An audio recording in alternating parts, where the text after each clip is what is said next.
Good evening, everyone, and welcome to Brant County Council special meeting.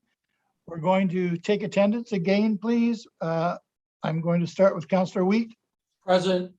Councillor McAlpine. Present. Councillor LaFerriere. Here. Councillor Howes. Here. Councillor Bell. Present. Councillor Pierce. Here. Councillor Chambers. Right here. Councillor Miller. Present, Mr. Mayor. Councillor Coleman. Here. And Councillor Gatward. Present. Thank you. We're all here. I'd like to announce that this is a resuming of the special council meeting of the draft of the new official plan, and the public hearing has been adjourned, and the purpose of this session is to deal with the staff report and discuss the draft official plan documents. The second thing on the agenda, number 3 on your agenda, is approval of the addendum that you received prior to this meeting. I can get a motion, please, to accept. Councillor Bell and then Councillor Coleman. Any questions before we carry on with the addendum? Seeing none, all those in favor? Opposed? And carried. Are there any pecuniary interests? Shouldn't be. Thank you. Number 5 on the agenda is the discussion of the draft of our official plan. The updates on the status of the official plan. Pam, you're going to walk us through that, please. Good evening, Your Worship. I'm actually going to start the discussion off, and then I'm going to be handing it over to Pam, who will hand it over to the policy team, and then I'm going to jump in at the end of the presentation, which is a few thoughts on how council may want to go through the process tonight, because we've got a fairly large volume of data here to deal with tonight. So I'm hoping that Heather can put Brant is going to put the presentation up for me. And so just confirming that this is the draft official plan meeting.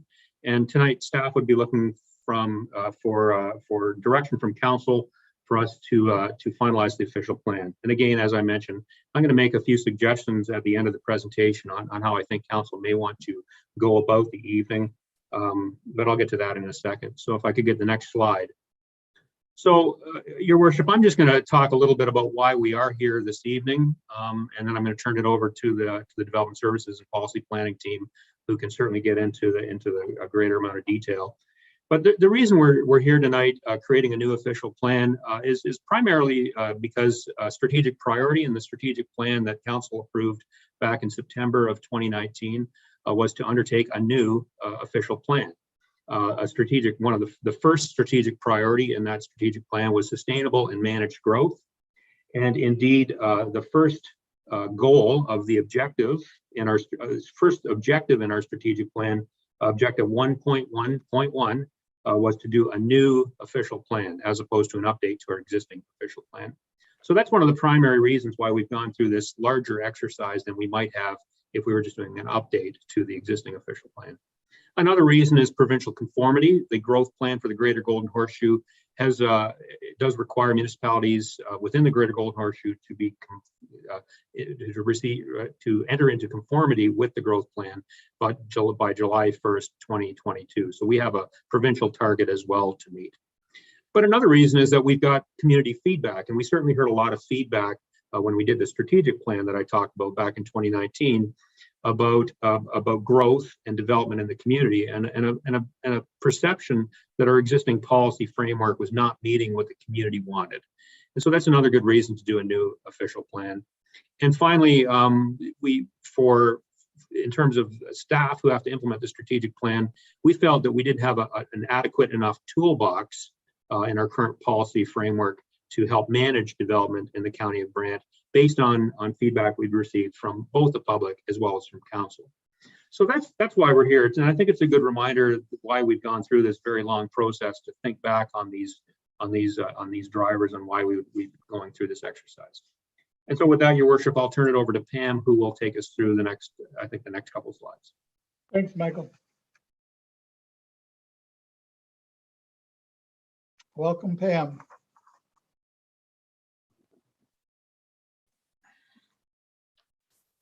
Hi, Mr. Mayor. I'll just ask that you can hear me. I'm having some technical difficulties. No, we can hear you. I can hear you. Okay, well, that's for the next slide.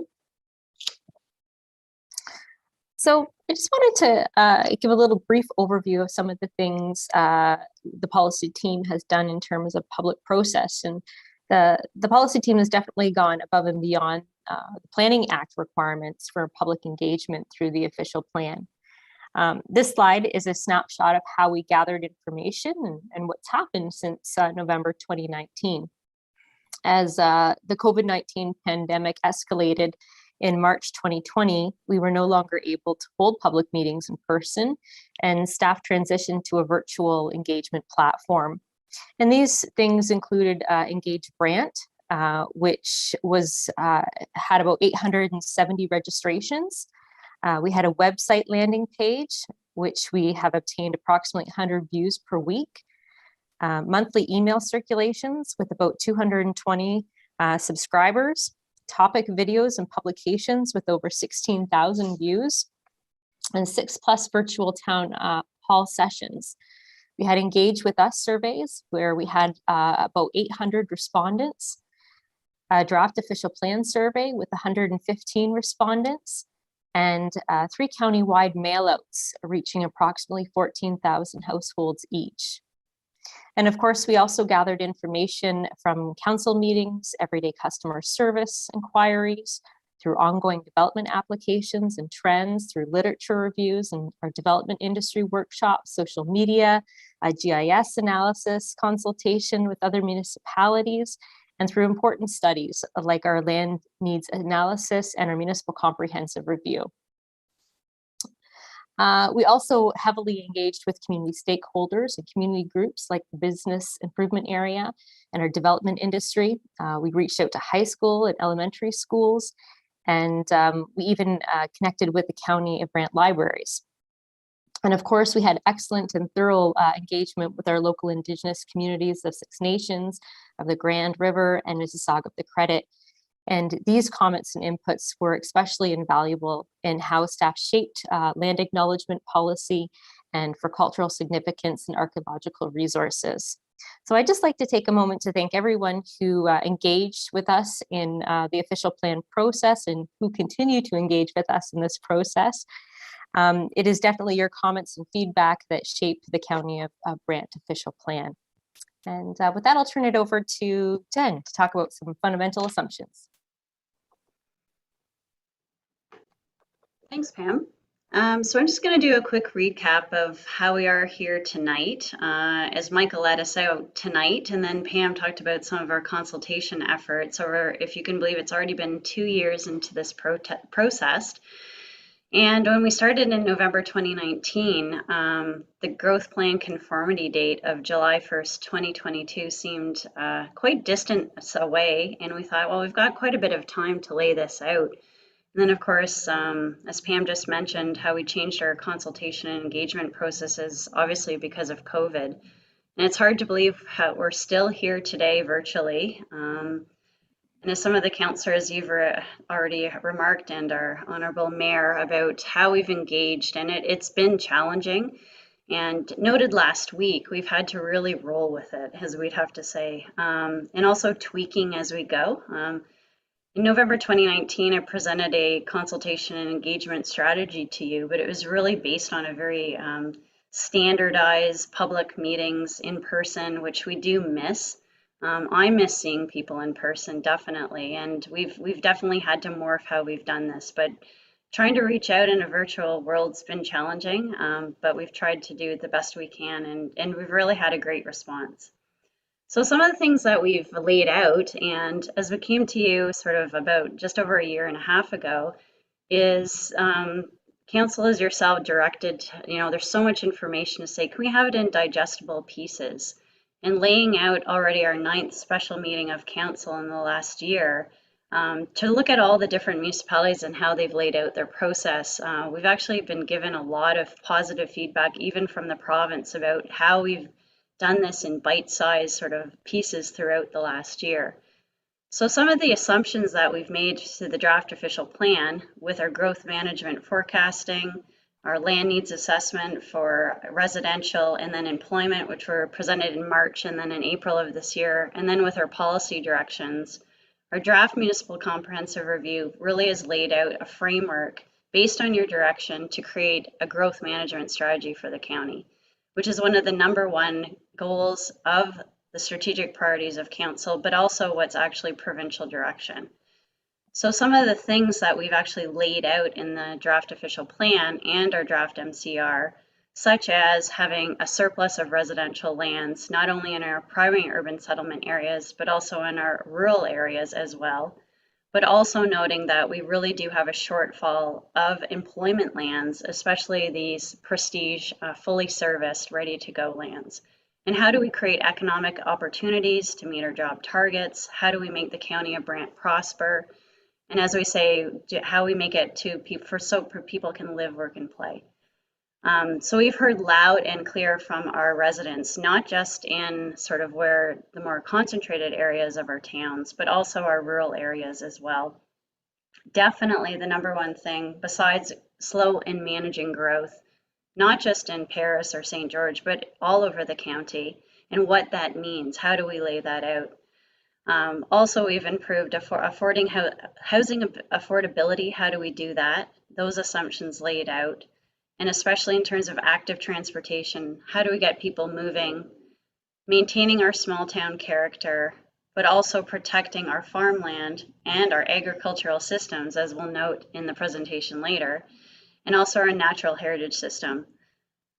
We heard loud and clear from people, not just about slow and managed growth, but we heard over and over again, please, please protect our agricultural lands, please protect our natural heritage systems. And we've been told earlier on in the versions, before presenting the draft, that we need to go further. And that's what we heard from the community over and over again.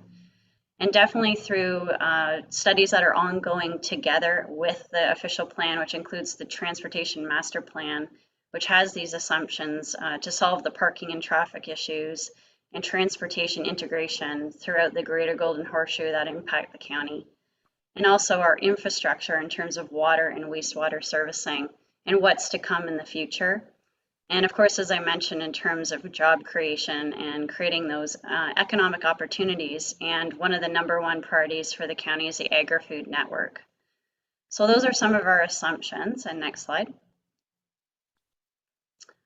So really in terms of the consistent trends, and this is what's been laid out for the last 2 years, and it really has been interesting to see that the messages have been coming from the community, all of our stakeholders, and council yourselves, basically creating a policy framework that's better than what we've had before, to be clear and consistent, that will benefit the county moving forward while implementing the growth plan with obviously strong provincial direction. And we're also trying to balance those development interests and also what the province is expecting from us, but not being too heavy-handed, as they know that we are the rural outer ring, and also creating that still small town character that we love about the county of Brant. We are trying to be consistent in our review with development proposals. That's something we've noted over time, that right now dealing with development that we can improve throughout the process, which is our new County of Brant toolbox, as you find at the end of the OP. And really it's about keeping that conversation going and providing additional communication and support and development opportunities for input and improving our engagement process over time. So that's where we're at with our fundamental assumptions for the OP. And part of that is working with landowners. We get calls every day, and the emails, especially in the last few months, have been, as I think you probably know, very overwhelming. We've received probably upwards of about 7,000 emails in the last 4 or 5 months about everyone from site-specific reviews to people who have inquiries to developers. So, and part of that is our site-specific reviews of how we reviewed each and every individual property, and I'll turn it over to Jessica. Thank you. Good evening, everyone. As Jen mentioned, site-specific reviews also help contribute to the development and creation of the new official plan. The opportunity for site-specific review requests are included in this process as an engagement mechanism, where we invite property owners and agents to submit information for review about site-specific areas or properties throughout the County of Brant. This process isn't required by the Planning Act, but the county is a large area to review, and these submissions can really benefit the overall review being done by staff in a way that points to very specific opportunities, make tweaks that would benefit the County of Brant through the policy framework review of the new official plan.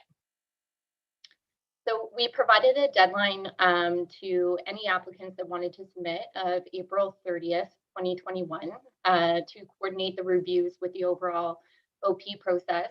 And we ended up receiving around 119 submissions for review, but these actually affect about 125 properties. So you'll see that on the tracking sheet.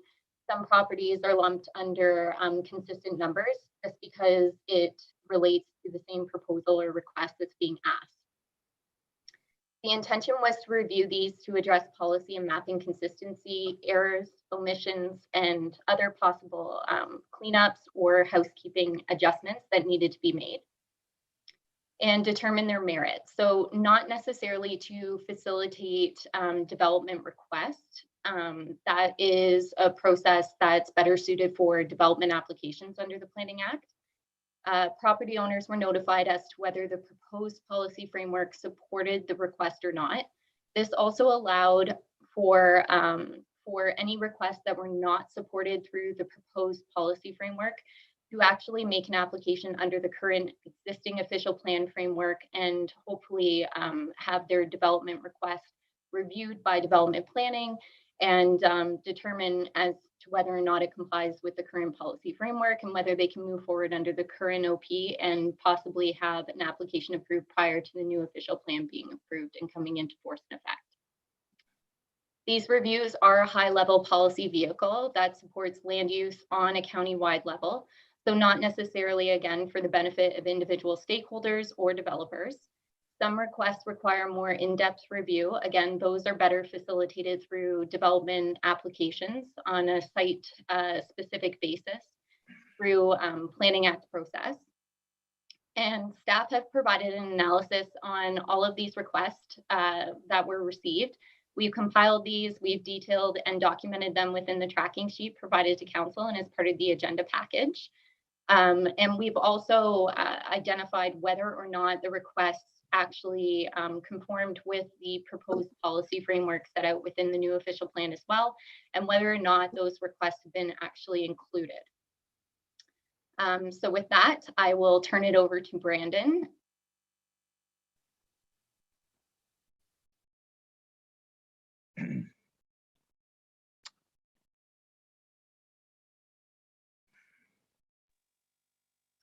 I think he's just taking a moment to adjust his speakers and volume. Thanks, Jessica. All right, can everyone hear me? Yep. Perfect. All right, I seem to have the worst luck with the technical stuff, so I just like to check. All right, so thank you, Jessica. Good evening, everyone. We're here, or we presented our draft official plan. We've put all of the kind of stuff that everyone's talked about this evening together, all of that technical information and feedback. And we've had a couple key objectives that we wanted to accomplish. So we put this all together into the draft policy document and mapping that we presented in July. One of the key things, Michael mentioned as well, was that we wanted to start fresh. So as a strategic priority, we wanted to start from the base, create the foundation for good development in the County of Brant with the new official plan. A comment to hire consultants or simply tweak existing documents. And we did do a bit of that, but for the most part, we've created a completely new plan. As mentioned as well, we were really keen about creating bite-sized pieces of education. While we were compiling all the info we wanted to present, very transparent and digestible pieces to help educate, but also use those as a mechanism to collect more and more feedback from the community. And in the end, with what we're presenting with the draft and what we'll move forward with to the final, we really want this plan to be reflective of the character and values of the County of Brant. It's made in Brant land use plan, and altogether, this information and the discussion that we're going to have tonight, we're going to move forward to that final plan with that goal. So what's happened since our presentation of the draft official plan in July? Like I said, we keep kind of feeding bite-sized chunks to balance the kind of long and information-heavy process that it is to create an official plan. We've made sure different cross sections of the community have been represented. We noted some kind of shortfalls right up front, and as Jen mentioned, it's been difficult, obviously, doing a mostly virtual engagement process. But we've been sure to touch base with residents, development interest groups, community groups, get a good kind of feel of the temperature or the desires of each of those different groups. And as you know, we submitted after the July meeting, we submitted to the province for their preliminary review under the Planning Act. So they obviously provide us a bare bones kind of framework for our policy, and we've created the policy around that for their review. And then we, as Jessica mentioned, completed the site-specific reviews. We've also done education deliverables, virtual town hall sessions, and even this special meeting of council tonight. We are going beyond what was required for engagement, but we've noted that this really is crucial to supporting the success of this plan. And another component of our success has been our ability to be responsive to what we're hearing. We've taken the feedback, we've created the draft. We believe that was responsive to the needs of the community as it was presented in July. We've continued to gather feedback, and some of that we're going to be addressing with the final version and as well in this presentation. So in addressing the feedback we've received, we have some big themes that we've touched on. One of them, as mentioned, is community feedback has shown us that most respondents, most folks engaged with us, don't think that we're doing enough to protect farmland from development in the county of Brant. So we took that very much to heart with all of the policy creation in this new official plan. We know land consumption is always an interesting topic, and rightfully so. And we've been sure to give it lots of consideration with our technical studies and with our policies. We need to ensure that the land needs of the county are adequately supported when we consider where we live, work, and play, especially in our rural context as well. We also need to support the agricultural economy in a positive way.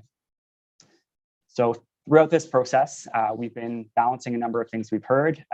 Our technical analysis has said we have an excess of residential lands, including in our rural areas. Provincial policy tells us to direct growth to settlement areas and prioritize those settlements with municipal servicing infrastructure. We've received public feedback telling us strongly to protect farmland and make sure rural settlements are also complete communities. And then we've received stakeholder feedback as well, saying that folks have properties that they want to develop, they want to contribute to making complete communities in our rural areas, and they want to see the development potential of those properties as well. So the province provides us obviously with a high-level framework, and part of that high-level framework is the agricultural systems approach. And that's the approach that we've incorporated into our draft OP with the objective of protecting and supporting agriculture in a number of ways. We know that's a key component of our identity and our economy. So we've created some tools to protect agriculture, and you'll see them here on the slide. And we'll have some further discussion, I'm sure, about those this evening as well. Another big tool you'll see with the new official plan coming forward is the growth management strategy. We must also keep in mind, especially with Paris and St. George, there's several developments already approved and in the pipeline as we move forward with these policies. So some policies apply to those, some won't.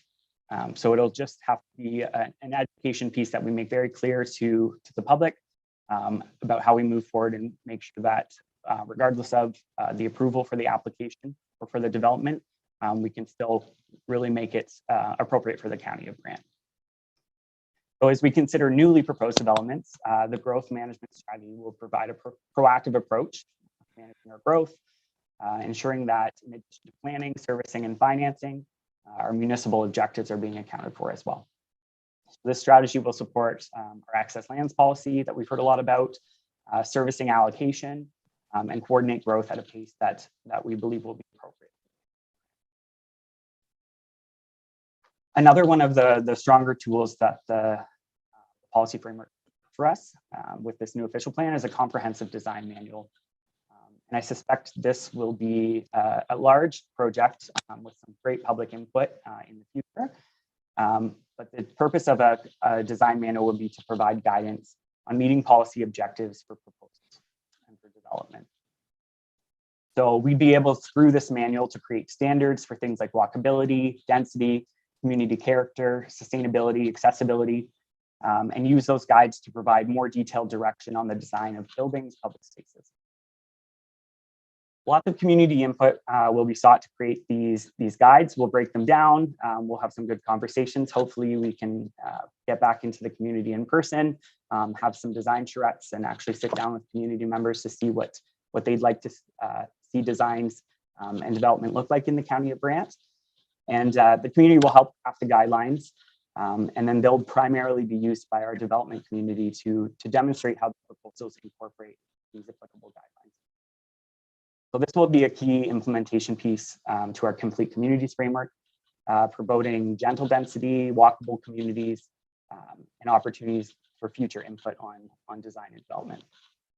So it'll also help with things like heritage preservation, economic development, and as well meeting our density targets, staying true to our small town character in the county of Brant. That, I'll hand it over to Jess to chat with us about a few more things we've noticed. Thanks, Brandon.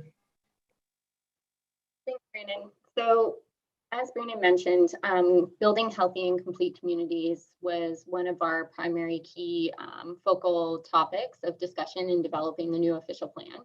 And we knew that this topic would be extremely important to everyone in the community, as well as stakeholders, developers. So it's mainly based upon the fact that it has a close relationship to housing, different housing typologies, as well as affordable and attainable housing. While this topic includes many different details that help make a community complete, the provision of affordable and attainable housing are two components which need to be improved upon now and then in the years to come as well, if we're going to be able to readily support our community. So some of the feedback that we received throughout the process was more to do with adding more affordable housing. So again, just building back in those community supports, more attainable housing, making sure that folks from the community can actually reside in the community and graduate through different housing typologies throughout their different life stages. And then providing a mix of housing, so spaces and places for all demographics to call home.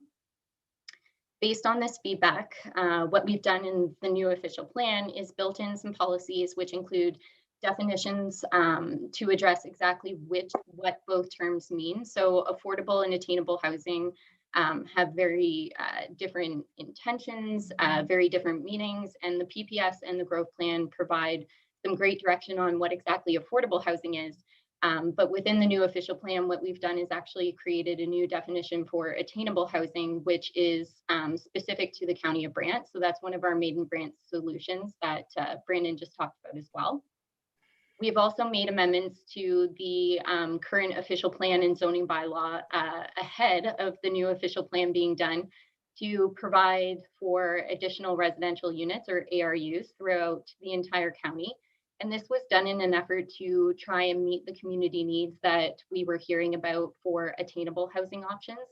So these are things like tiny homes or granny suites, sometimes within the principal structure or also detached on the same lot. And we've had some great response on that initiative as well. And we're still educating folks about that. We're still making some tweaks to the policies as we go and learning. So it's been a great experience so far. We've also included some new flexible policies to assist with the creation of both affordable and attainable housing. And we've also built in some tools to assist and help guide the ability and creation of affordable and attainable housing as well. And these are actually contained within section 11, which is the county toolbox of the new official plan. I think Jen kind of touched on this earlier. Some of those tools are things like community planning permit system, a development charges bylaw that provides exemptions or grants specific to affordable or attainable housing projects, community improvement plans, so CIPs, as well as community benefits charges. And just as Brandon mentioned, we'll be working diligently as a team to develop a lot of these implementation initiatives once the new official plan is approved, and we'll be looking for some further community feedback and involvement as well. So what we've learned through the feedback gathered, just in regards to both affordable and attainable housing, is that it's a county-wide issue. So policies must be flexible enough to provide housing in both the rural and urban area. And we've included that within our policies under section 5, specifically 5.62 of the new official plan, which talks about affordable housing. We've also allowed for an innovative approach to process. So there's flexibility built in where appropriate to help speed up the development approval or application process where an affordable housing project is being reviewed. There's also the ability to develop key partnerships to help create affordable housing. So this could be with non-for-profit organizations, the development community, also different community initiatives or groups that are seeking different housing types for specific demographics to help support their community initiatives as well. So what we've also done is included policies which seek to protect and preserve whatever existing affordable housing we currently have. So these would be existing units, whether they be freehold or in condo ownership. And we've done this again through section 5. And this was really important. We currently don't have anything that speaks to this in the current official plan. And so it would be very difficult to continue to build or create an affordable housing stock if we weren't readily retaining whatever is existing today. Next slide. So addressing feedback on our employment land needs, we heard a lot of feedback for establishing more employment areas to meet our forecasted job growth and employment needs, more live work opportunities. I think Jen also mentioned that at the beginning of the presentation as well. So more opportunities for folks to readily live where they work. As well as opportunities for existing businesses to be able to expand within the county. So we definitely heard from stakeholders, business owners, just in that regard. And requiring access to highway corridors was also an important feedback item that we heard, just to be able to easily and readily move both goods and freight. So based on the feedback received and the understanding of our employment land needs analysis, which revealed that we actually had a deficit of lands designated employment to meet our future growth and job targets, we developed some additional employment lands, which have been proposed within the Southwest Paris area. So this is located at the 403 and Rest Acres Road area. We also developed a strategic employment land reserve overlay, which has been created to effectively reserve lands needed to meet our future economic needs beyond the 30-year horizon of this plan. So these lands would come into availability to be developed from the past 2051 mark. And so we've applied the overlay to some of the lands within the Southwest Paris area. And we've also applied the overlay to some lands just west of the Brantford Municipal Airport, as you can see on the slide. And this was done in consultation with the city of Brantford as well. We also took an agricultural systems approach through policy development. So Brandon kind of touched on this in the last slides. But recognizing the agricultural sector's significance within the county's economy is extremely important. The unique function of the agricultural food network has also been identified, and it's been readily mapped as part of this project as well. And necessary associated functions, and recognizing that there's associated uses that go along with agriculture as a business. So processing, warehousing, things of that nature. So we've included all of these items and identified readily within our policies where these types of uses should be encouraged. The ability for these types of uses to all function as they readily need to is extremely important to ensure that the county's economy will grow over the years and will support our needs that were identified through that land needs analysis. So we also learned and developed policies that offer a degree of flexibility and quick response to unforeseen changes or challenges. So We definitely seen this during the pandemic. Allowing the county to remain competitive relative to competing markets is definitely important in the years to come.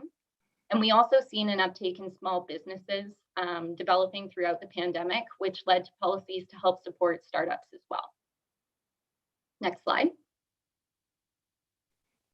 Transportation and mobility was a key theme throughout the new official plan discussions. It forms a section of the new official plan on its own as well. And it enabled us to partner closely with the operations team who has been working away on the transportation master plan. So we definitely heard a ton of feedback on transportation while developing the new official plan.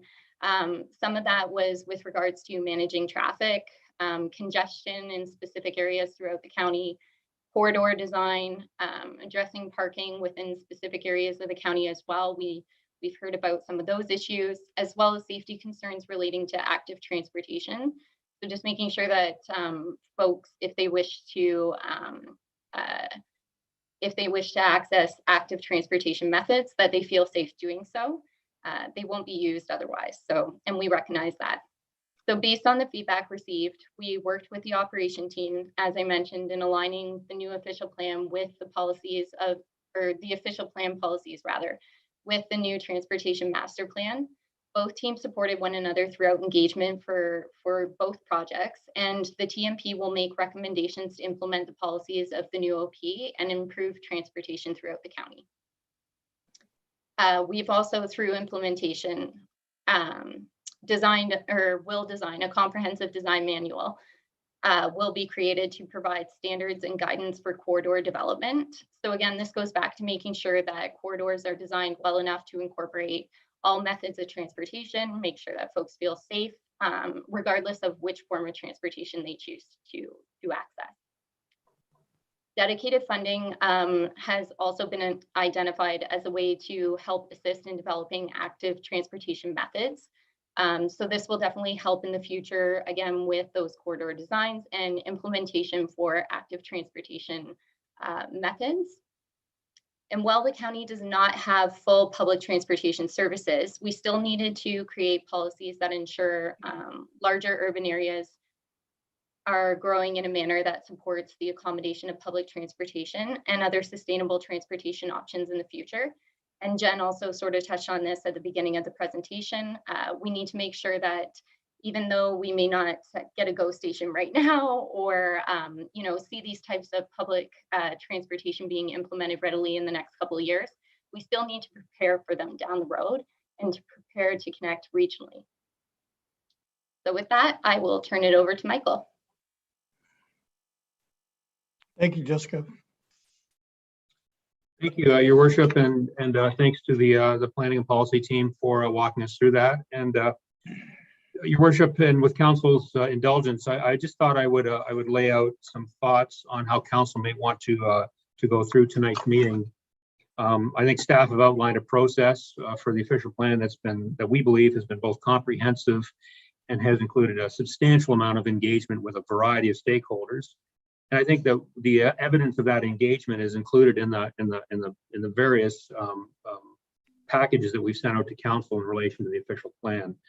I think a staff report is presented later in the agenda tonight, and I just like to again take the liberty to suggest to Council that how we might want to proceed, because I think the flow of the proposed agenda is a little off kilter, if you will. So I was going to make the following suggestions on how Council might want to go through this. I was going to suggest that Council would refer item 5.2, which is the correspondence we've received since the December 2nd meeting, including item 5.2.1, to the staff report, just as you referred the previous correspondence to the staff report. And I'd also suggest that you might want to refer items 5.3 and 5.4 to the staff report as well, because I think they're sitting almost out of sequence with what I would consider to be the receipt of consideration of the staff report and recommendation. So I thought that would then make a clear path to the staff report, and that would bring Council to the staff report, which has a recommendation in it. And then I think Council could do a couple of things with the staff report. So if Council wanted to leave the final development of this official plan in the hands of staff, noting there's fairly large amount of correspondence that's been received. Council could recommend, move the staff report and approve it as is, and that would give staff direction to finalize the official plan.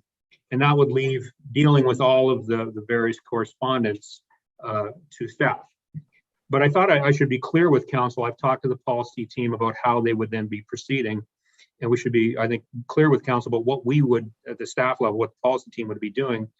Their position would be that the plan continues to meet all of the public comments that have been received, and that they've provided appropriate responses back to all of the site-specific requests, and that the municipal comprehensive review and the official plan is mostly final. So if council took no further action than just approving that staff report, the policy team would be making some corrections to the official plan and the municipal comprehensive review, noting that there's some minor errors in it. There's also some minor mapping errors that staff are chasing down. And they would also be making any changes that have been directed by the province from any feedback we received from the province. We haven't received that feedback from the province yet, but we understand that what they will be presenting to us will be of a minor and technical nature. So we don't believe the province is going to make any substantive changes to the draft plan.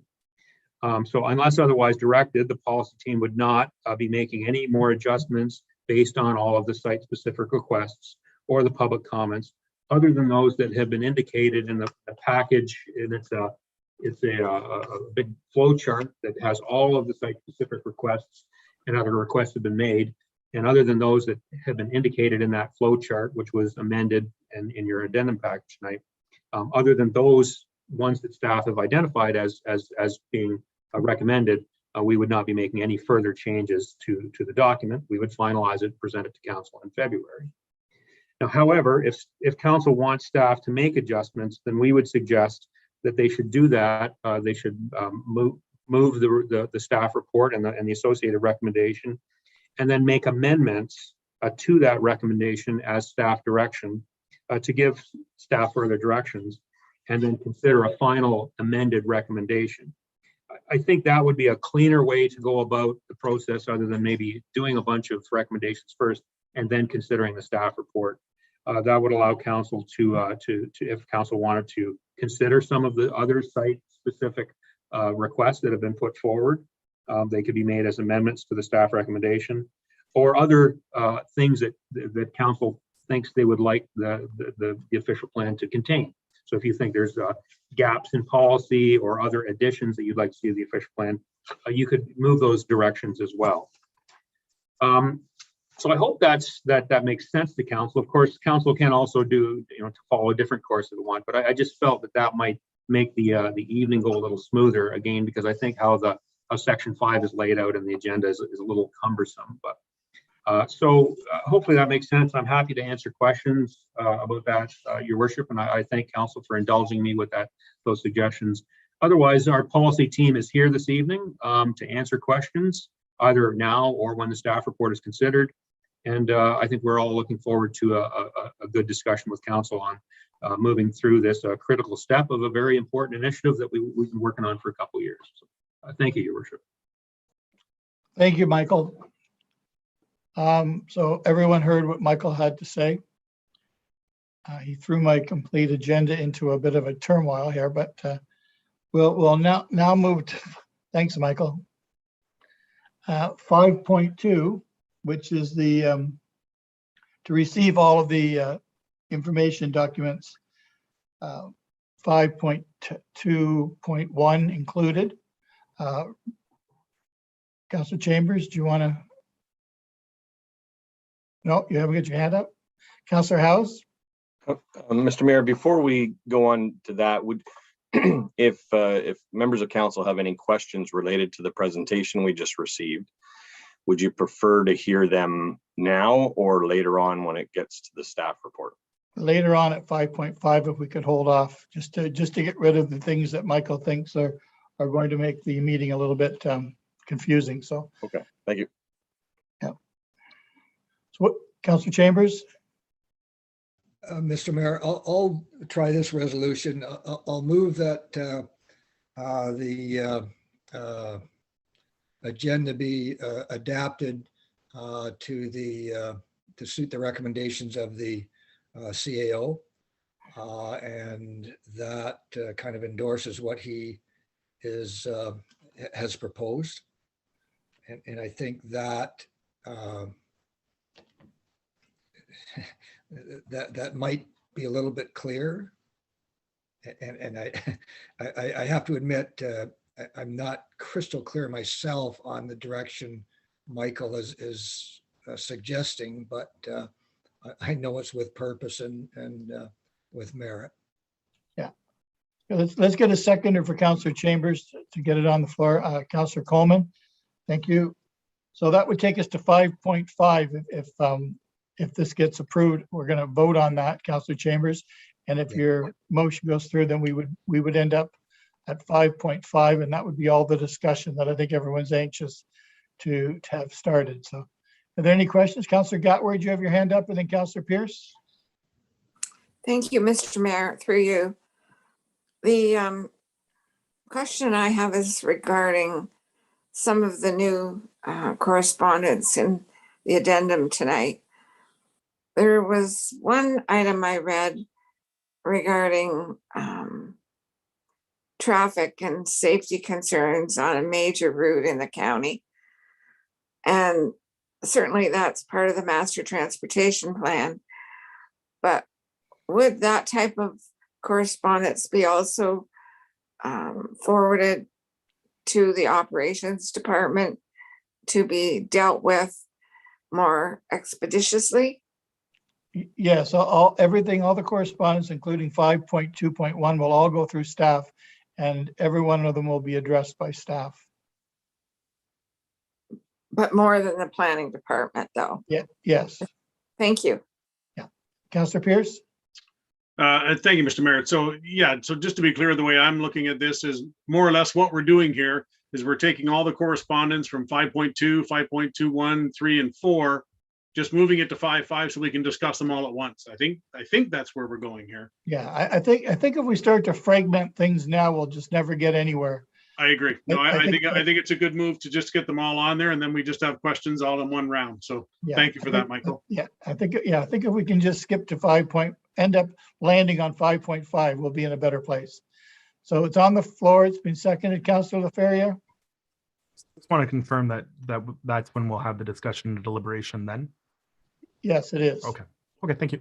Yep. Councillor Chambers. Yeah, the reason I think the recommendation makes sense is that all along the process, the project team has been very receptive to discussions and suggestions and consensus and that kind of thing as we went on without having to have resolutions placed on every single thing. And I think they've done an excellent job in that to this point. And I think that's what Michael is getting at with the suggestion that there may be, and there will be an opportunity to do a final analysis, but to allow the project team to have the leeway to hear the discussion and then proceed along those lines without specific resolutions, albeit there may be some amendments. So that I think is the intent, and that's what the intent of my resolution is. And I think that we're going in the right direction. Yeah, thank you. The only thing that I've said that I shouldn't have said is we don't land on 5.5, we land on 5.4, which allows us the discussion piece to it before we come to any kind of a resolution or recommendation. So any other comments before we call the vote? All those in favor? Opposed? And carried, which takes us to 5.4, which is the discussion on the new official plan document. Councillor Laferriere, you're first, and Councillor Howes. I have a question and a comment, if that pleases your worship. All right. The question is to probably Jennifer, through you, Mr. Mayor. We know that in Ward 5, we're going to be having some servicing through the city over time. It's pretty assured. Where is that in this document, and are those assumptions put into what we'll be doing around employment land, just so that we make sure that our calculations are good. I know there's a lot of guesstimating when it comes to this, and it's very able guesstimating based on lots of trends and data. But on that piece, do we have the ability to add those numbers in, or at least make mention of it in the plan so that we know that's in the document, because it's likely coming. That's the question before comment. Jennifer? Yeah, through the mayor to Councillor LaFerrier, that's an excellent question. And we have General Manager Walton on the line as well. And I talked to Rob Walton this afternoon, and he's available for any follow-up. I may get him to jump on after me.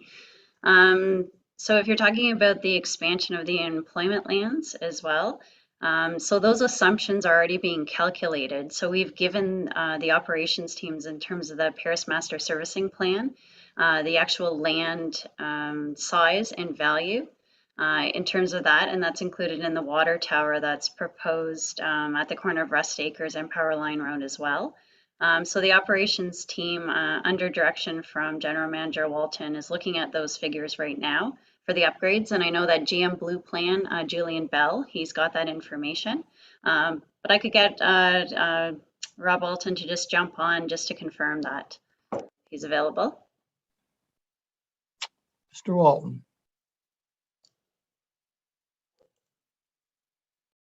Hello. Hello. I'm in agreement with what Jennifer has said there. You did ask a question about servicing in Ward 5. Were you talking about the area of the airport in that, Councillor LaFerriere? Yes. So the extended servicing in that area we've got the water system, which is the wholly owned and operated by the county, but the other expansion of services which are contemplated in this area are from the city and under the boundary agreement.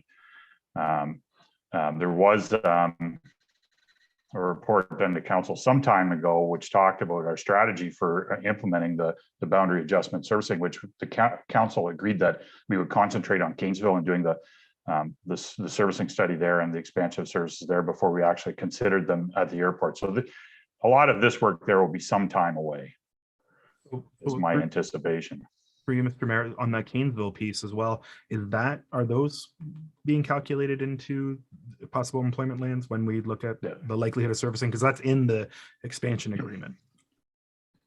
Through you, Mr. Mayor, to Councillor Ferry, absolutely. That what's proposed in the boundary adjustment agreement there is being considered as part of the EA, and the proposal that's in the current proposed draft OP is what is being considered for the servicing and been discussed with the city of Brantford.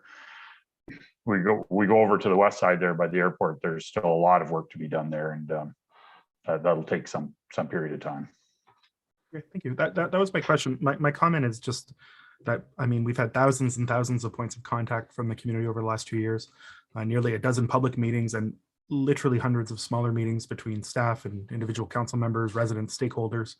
And I think this has been an exemplar process from an exemplar staff, in my opinion. And the most vocal developers and the most vocal environmentalists are neither completely happy. And I think that might be a good thing. It shows balance. But I know of times and of municipalities where the development community is exceedingly excited about an OP and environmentalists are crushed. In Hamilton, they were just excited about the very in the nick of time decision not to expand the urban settlement boundary. We started 2 years ago from a council and staff point of view with that as our desire. And people didn't have to organize to convince us. That's where we started. The development industry has stated we've not applied the lands lead methodology correctly, that we're not assuming market demand. And I just don't think that's true. Our staff have worked really tirelessly. There's a lot of good news here on the growth mandate we've inherited. No urban boundary expansion, some minor comparative to the land of the county, growth in employment lands. 1,200 to 1,600 hectares, which is 3,000 to 4,000 acres, back into protected agricultural space. Big wins that increase our toolbox on public housing, walkability, transportation. You can probably write this down. Community character, heritage growth, management, options for smaller housing, prestige employment areas, farm and environmental protection, gentle density, economic sustainability, how we green. I'm really looking forward to getting this to the province and them coming back to us with what I think will be, I think they'll see this as an exemplar process from exemplar staff as well. So that's my comment. It's pretty positive. Thanks, Councillor Ferry. Councillor Howe, you're next, and then Councillor Chambers. Thank you, Mr. Mayor. Yes, this staff have really done a great job on creating a digestible presentation tonight. And so I was trying to absorb it from my own perspective as a counselor, but also from the perspective of people that were hopefully listening in tonight or will watch this video later. And four questions came into my mind. I'll keep them brief. The first one is on slide 12. We talk about growth management strategy. New development will only be able to start when servicing infrastructure is available within 3 years. My question is, what is the definition of start? Is it shovels in the ground? Is it beginning to pave the roads before that? I want people to be able to envision what is the definition of start. Jennifer? Through the mayor to Councillor Howes. Thanks for that question. And it's probably a two-part question. I could probably get Pam or Rob Walton to jump on. So that policy came because, as you know, we have a lot of draft approved and registered subdivisions in the pipeline right now, and a certain amount of servicing allocation. And not all of it is available to all the development community and what's available. So we felt compelled to write a policy that has some teeth and that's strong to basically tell people in terms of development that's what's registered and phased. And when phasing comes on, that you are to only go ahead when servicing is in availability within a 3-year time period. Because right now that servicing allocation in the next 10 to 15 years is not existent for all of the pipeline, as we say.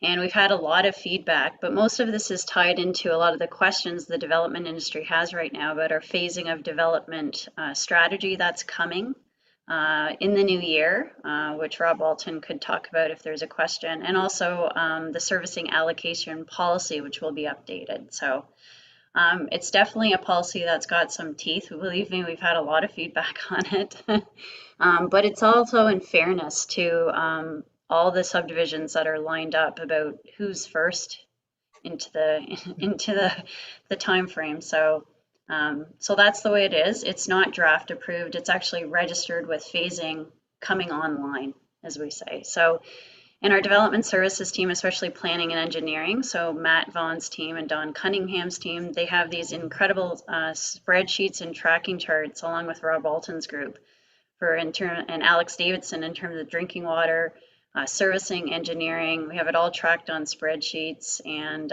it'll be coming in the new year. So I hope that answers your question. So thank you, Jen, and I appreciate hearing about the teeth that this plan is going to have, and that leads me to my next question. The general public have a perception that sometimes developers ask for farmland to be turned into employment land, and then a year or two later you see the same property, you see an application for a conversion of that land to residential. Can you tell us a little bit about how this plan will have some teeth to avoid that scenario? Yep, through the mayor to Councillor Howes, another great question. So one of the things especially council looked at earlier this year, especially with the employment land needs assessment, was some direction on having the 403 and Rest Acres area as a PZ, as we called it, a provincially significant employment zone. That is still on the table at the province. They're just not there yet because we are obviously waiting with further provincial direction from the growth plan. But that in itself, if the county had that designated as a PZ, that would then protect that for the long term and no conversions would be available.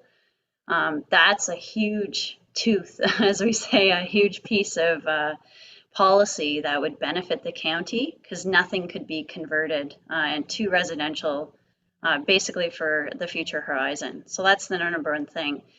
The second thing is that the municipal comprehensive review policies laid out in the growth plan for employment conversions, you need to go through a municipal comprehensive review exercise, not a specific official plan amendment, and you have to do your own land needs assessment to convert any employment lands. And that process is taking place right now through this exercise. And as council directed earlier this year that you did not want to see any employment lands converted to further residential. So has to take place through our MCR as for growth plan policies, and we've written that in. There's a caveat though that you can do that outside of the MCR process, but an applicant would have to do their own land needs assessment. That would have to differ from the counties at the same time. So it's quite a comprehensive exercise, but our MCR is provincially approved. So thank you. All right, thank you. That the PZ process gives us some hope and is a reassuring mechanism. The my third question is on slide 13. You know, and we all know that affordable housing is a hot topic and very, very necessary in our community. But the average person doesn't know details about inclusionary zoning. And I know that Jessica talked about it a little bit, but I'm wondering if you could give, if staff could give an anecdotal example of how inclusionary zoning would generate new affordable units. Is it literally if a developer builds 300 dwellings that X% of them have to be affordable, and if they're not rentals with controlled rent hike situations, what's keeping them affordable within a market that has high demand? So through you, Mr. Mayor, to Councillor Howes, I'll try to answer this one for Jen. Yeah, inclusionary zoning it's not a new concept. It's been around since the 1970s. But in 2018, the province put a new tool in the Planning Act, which allows municipalities that are in major transit station areas to utilize inclusionary zoning, IZ they call it. Obviously, the County of Brant is not a major transit station area, but we can have opportunities to put in special zoning, which is very similar to inclusionary zoning. And how that could work in the future is have a percentage of homes or residential units in a development that must meet certain affordable housing unit standards or requirements. And that's yet to be seen and figured out and directed through council to staff. So those are some opportunities that the County of Brant could have coming forward through zoning bylaw amendments once the foundation is input into the new official plan. So we know that we want to do it. We just haven't really gotten into the details, and that's fair. That's fair. It's okay. So my last thank you for that answer. My last question is, and it was kind of within that same slide, and I think Jessica also talking about, you know, we know that affordable housing by definition is, I believe, 20% below market value, and I think that's a firm definition within the municipal sector. The word attainable, as Jessica mentioned, is needs further definition, and you said that it's within the toolbox. There's going to be details about that, but for the average person who's not necessarily going to go through the entire official plan, not necessarily going to go into the toolbox, could you just touch a little bit on kind of where we're going with the word attainable? Last question. Sure. So great question, Councillor Howes, and through you, Mayor Bailey. So attainable housing, we have included, as I mentioned, a Made in Brant definition, which speaks to provision of housing for a wider spread equity of housing options to meet all residents within our community's needs and allow them to graduate successfully through the housing spectrum, through different life stages, whether they be new home buyers or somebody that's looking to perhaps downsize but still age in place. That's basically the intent of that definition that we've developed as a team. It is included in our new official plan. You are correct. So it's very different than affordable housing in that affordable housing identifies a very specific percentage of income that basically units need to be geared to in order to be considered affordable, and in order to be able to meet community needs, to be able to support individuals who perhaps have been priced out of the housing market due to just increase in the new house, what am I trying to say? New house pricing, or what would or used to be a starter home, for instance. We know that we've seen a definite increase there, and it's continuing to increase. So we need to be cognizant of that, and that's basically what that definition works towards.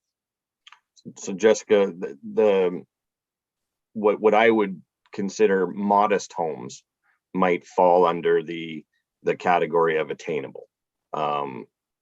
Is that correct? That's absolutely correct, Councillor House, through the mayor. Yes. So modest homes, as you mentioned, would be a form of attainable housing. We also talked about additional residential units this evening as well in the presentation. So those would also, or could, depending on the price point, of course, but they are intended to be attainable forms of housing. Great, thank you very much. Those are all crucial dynamics within our community, and I'm very pleased to see them reflected so well in our draft official plan. Thank you, Jessica. Thank you, Steve. Councillor Chambers, you're next, please. Thanks, Mayor Bailey. I just have a general comment and then three broad questions made basically just to generate a little bit of discussion and thought. First, my comment with regard to the official plan, I think Councillor Laferriere's summation was excellent. It shows how different this official plan is than previous ones. And I think there's a reason for that. And I think it goes directly to our policy team. They are relatively new to the organization. They're not encumbered by the dinosaurs of the past. And I think it's a reflection on the new thinking in Brant County rather than the old ways that perhaps are best put to bed in many cases. So having said that, that's a compliment to the staff. They're young, they're dynamic, and they know what they're doing, and they've been well trained in the current planning theories from what I can see. Now, my three questions, basically to kind of generate comment and discussion. So through you, Mr. Mayor, to anyone who wants to answer it. Many of the delegations and actually some of the discussion tonight and a lot of discussion in the past has been basically that we need to protect agricultural land. But that's not what the provincial policy statement says. They don't say protect agricultural land. The provincial policy statement says we need to protect agricultural areas. I'm wondering if staff can explain the difference on why adhering to a dogmatic interpretation of preserving agricultural land is shortchanging our official plan if we don't do what the province says and protect agricultural area. Who wants to answer it? Yeah.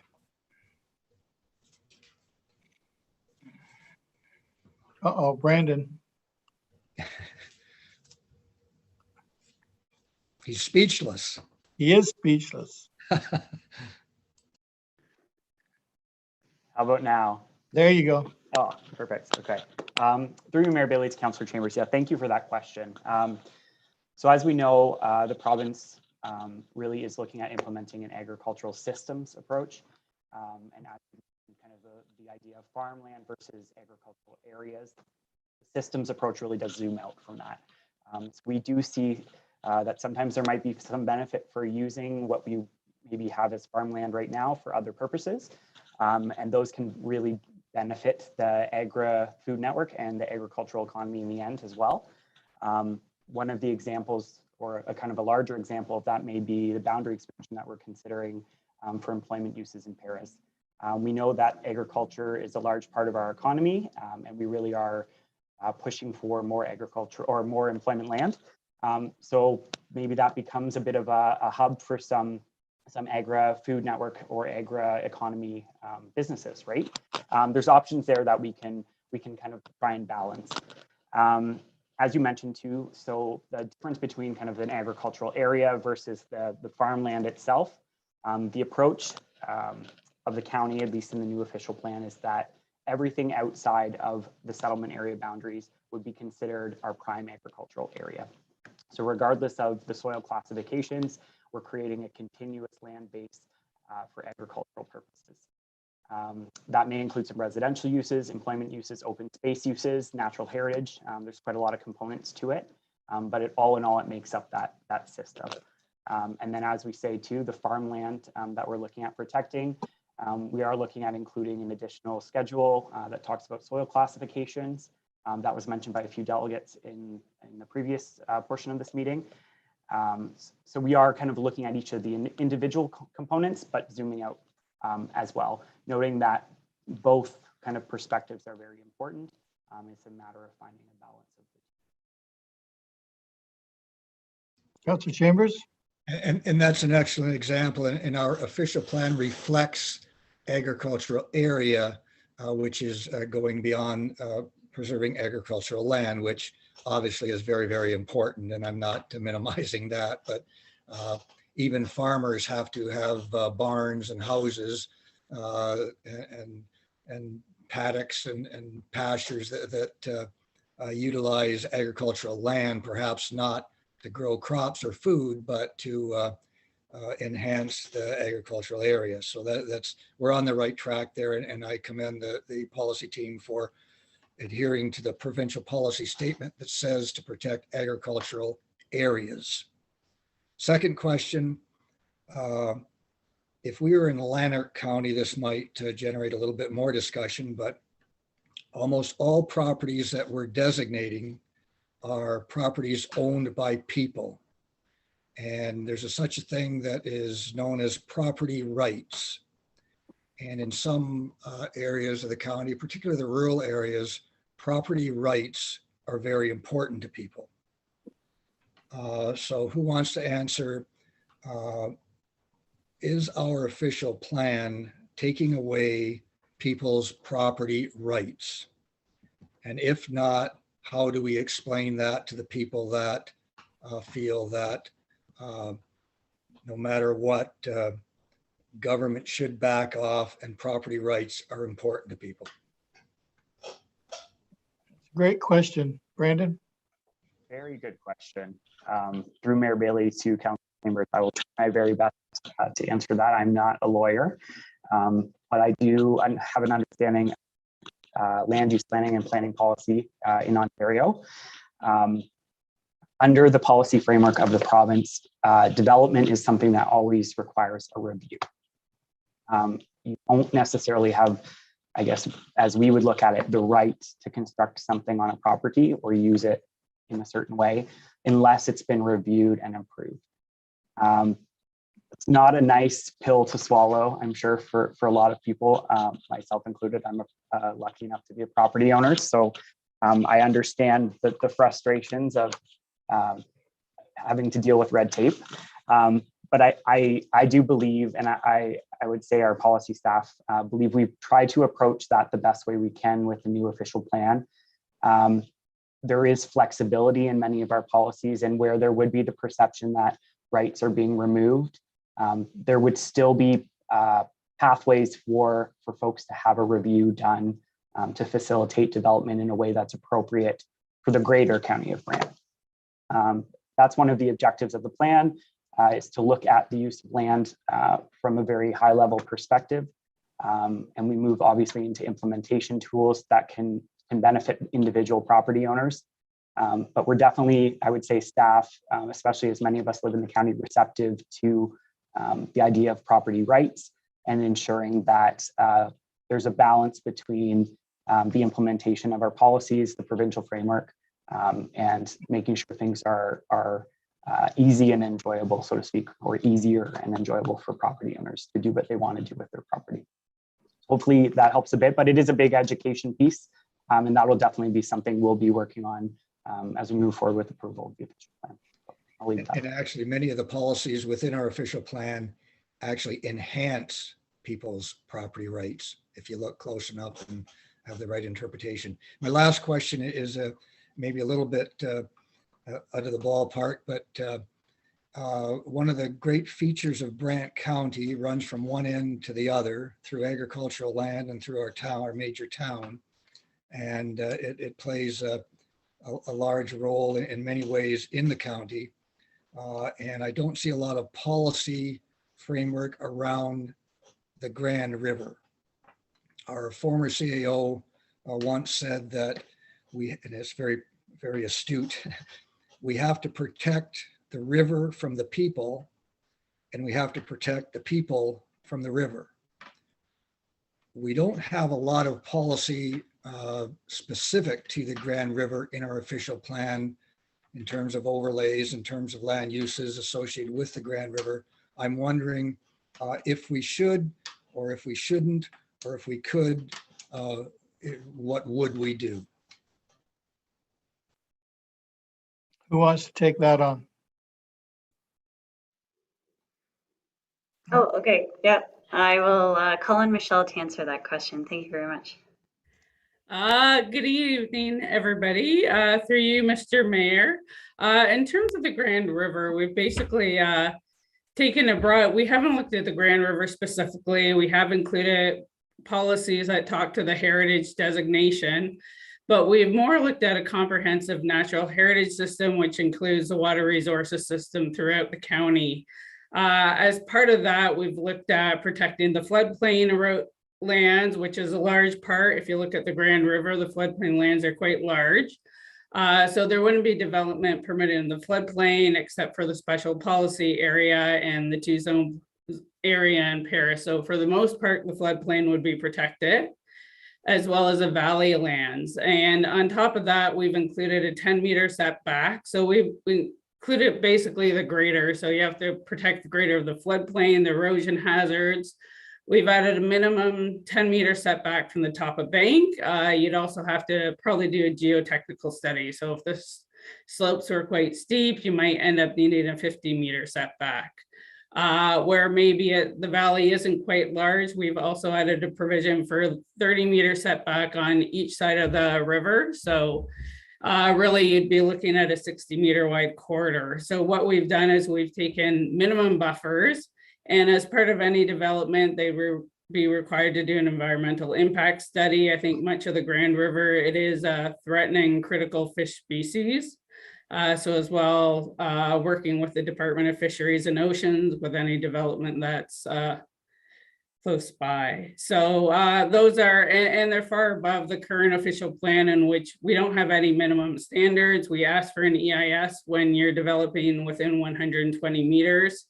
But we don't have the 30-meter minimum setbacks, and we certainly do have the floodplain. So I think those minimums will go a long way towards protecting the Grand River. So. And just to conclude, I know there's a lot of technical stipulations or regulations, or whatever you want to call them, within the official plan. It might be nice to have a generalized, broad view of the Grand River India County, because it is so important to the county, and particularly with some of the emphasis on climate change, et cetera. So everybody drives over the bridges every day, and we like to fish and like to swim, and we've got canoes going from one end of the county to the other, and we have floods in the wintertime and the springtime, and it's an important thing. And quite often we overlook it. It's a great asset. It can be a great liability, and we need to protect it from the people and protect the people from it. That's all, Mr. Mayor. No, that's great. Thanks, Councillor Chambers. I guess no one would have ever believed that our our biggest challenge was protecting the river from the people with their rubber dinghies and such like devices. So who knew? So thank you for the question, Councillor Chambers. It's very important. And I know that you meant more than the Grand River. There are other rivers, and you meant rivers in general. Are there any other questions? Councillor Bell and then Councillor Miller, please. Yeah, thank you, Mr. Mayor. I can only echo what other people have said about the highly professional, highly inclusive nature of this exercise. I think it will be held up as an example for others to follow. That said, there are a few things I would like to comment on to strengthen what is already there and to basically refute a couple of things.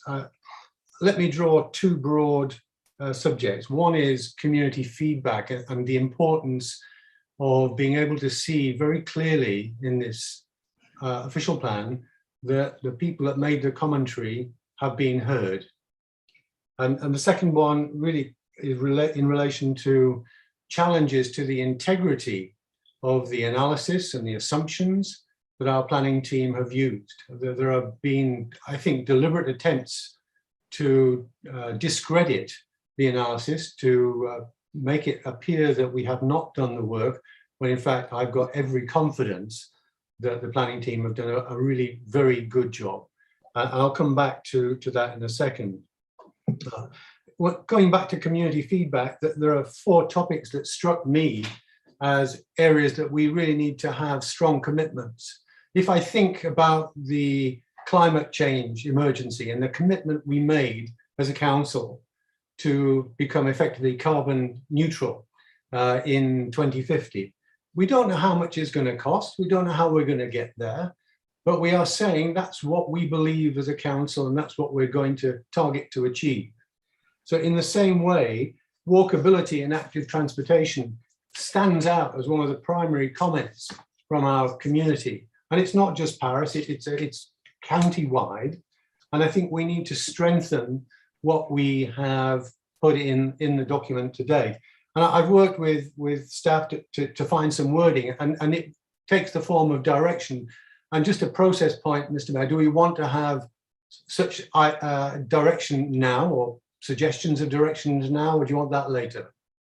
No, I think we need to do them now. I don't know. Okay. Yeah. Let me do it then.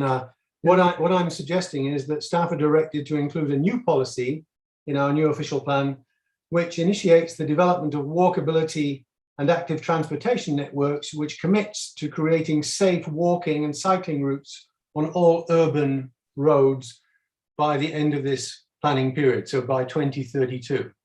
So, just relating it to climate change, I don't know how much it's going to cost. I don't know how, what the order of things will be.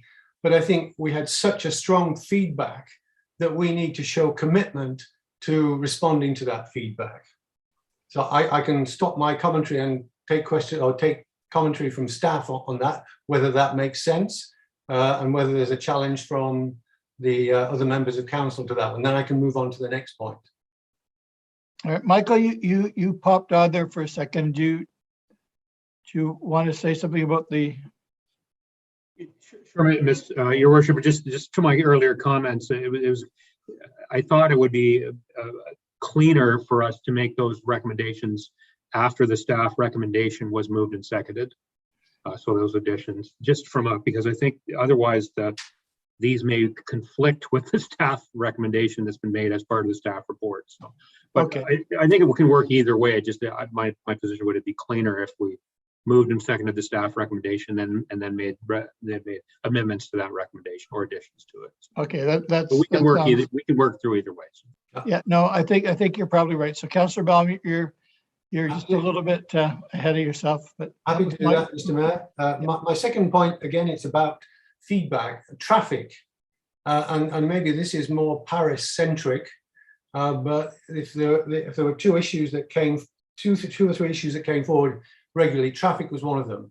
And I think we need to show, again, more commitment to how do we deal with what is a current problem and which is a problem that will only increase over time as Paris develops. Bearing in mind that Paris is going to take the brunt of the development for the next 10 years until St. George is ready to actually start to move upwards in development. So I'm looking for a stronger commitment from the county in the official plan. And the wording I'd use would be around making it a top priority to address the congestion in downtown Paris and the traffic to and fro and through downtown Paris. My third point is about affordable housing. I think Pam actually covered it very well a little while ago. Subject to a provincial approval of the County of Brant official plan, I think we need to actually nail down inclusionary zoning in the form of a bylaw, and I'll leave it at that for the moment. The final point I had was on agricultural system preservation. I think Councillor Chambers has already covered that. I think Brandon addressed it quite well. It is one of those questions that keeps coming back.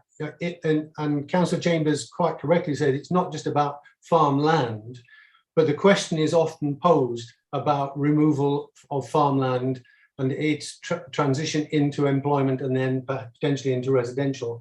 So I've asked staff, and maybe staff can comment on this, to just give us a sense of how much agricultural system land has been taken out since we became a county 20 years ago, and how much more we can expect to be taken out if we implement the plan as we have it. I know Brandon has already done some work, and maybe he could answer that question right now. Brandon, did you have those numbers or?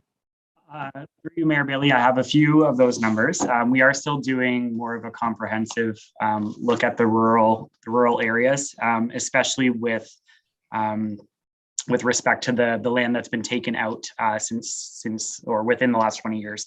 But I know with the current framework that we have proposed, we know the rural residential, that kind of existing designation based on the provincial guidance will be going away. And based on that change or that switch in policy framework, we'll be saving about 1,200 hectares, so almost 3,000 acres of rural lands. That will be put back into the agricultural system, not necessarily all agricultural land by any means, but it's a tangible number. It's a number that we can look to and say like, hey, we've put this back into the agricultural system. Agricultural is now the priority in this area. And other complementary uses are going to be available to be put on those lands. So that again was 1,200 hectares. So that's the current area of the rural residential designation in the current official plan. Yeah, thank you, Brandon. And through you, Mr. Mayor. Brandon, I think that probably dwarfs the drawdown on agricultural land, including the reserve that we put in along the 403. Is that correct? That is correct. So there is quite a large offset with that regard. And as we know with our employment shortfall, I believe the number was 108 or roughly 108 hectares. And even going beyond that shortfall and adding additional lands in, we are seeing that offset. And I will just note as part of the process for that boundary expansion for employment lands, we did have to prepare an agricultural impact assessment. So that's a tool that's part of the provincial's ag system framework. And that is a way to do exactly what we've talked about, an analysis of kind of the impacts on that expansion and what they might have on the agricultural system, how we can mitigate any adverse impacts and offset our impacts that way. And that is one of the examples that we've been able to use to justify our expansion is that removal of the kind of developable land, so to speak, in addition of those lands back into the agricultural system. Thank you. One final comment, if I may, Mr. Mayor, on that subject. I think that the County of Brant and the planning team have done an admirable job of balancing the protection and preservation of prime agricultural lands with the needs of growth. I think the very statement that Brandon's just given, the data actually reinforces that. If I can make my final comment, it really is about the challenge to the planning assumptions that our team have used. I feel quite affronted that the developers have tried to undermine the analysis, undermine the conclusions that we then draw from that analysis. such things as doubting whether we could get 20% of our dwellings between now and 2051, the additional dwellings from the rural area. And I think maybe staff could again speak to the fact they've done an analysis, they do have data that supports that. So it undermines the challenge from at least two of the major developers. They also challenged the use of the right land needs assessment methodology. And I think, again, the feedback we've had from the ministry is that we have used the very correct definitions to arrive at the conclusions we have reached.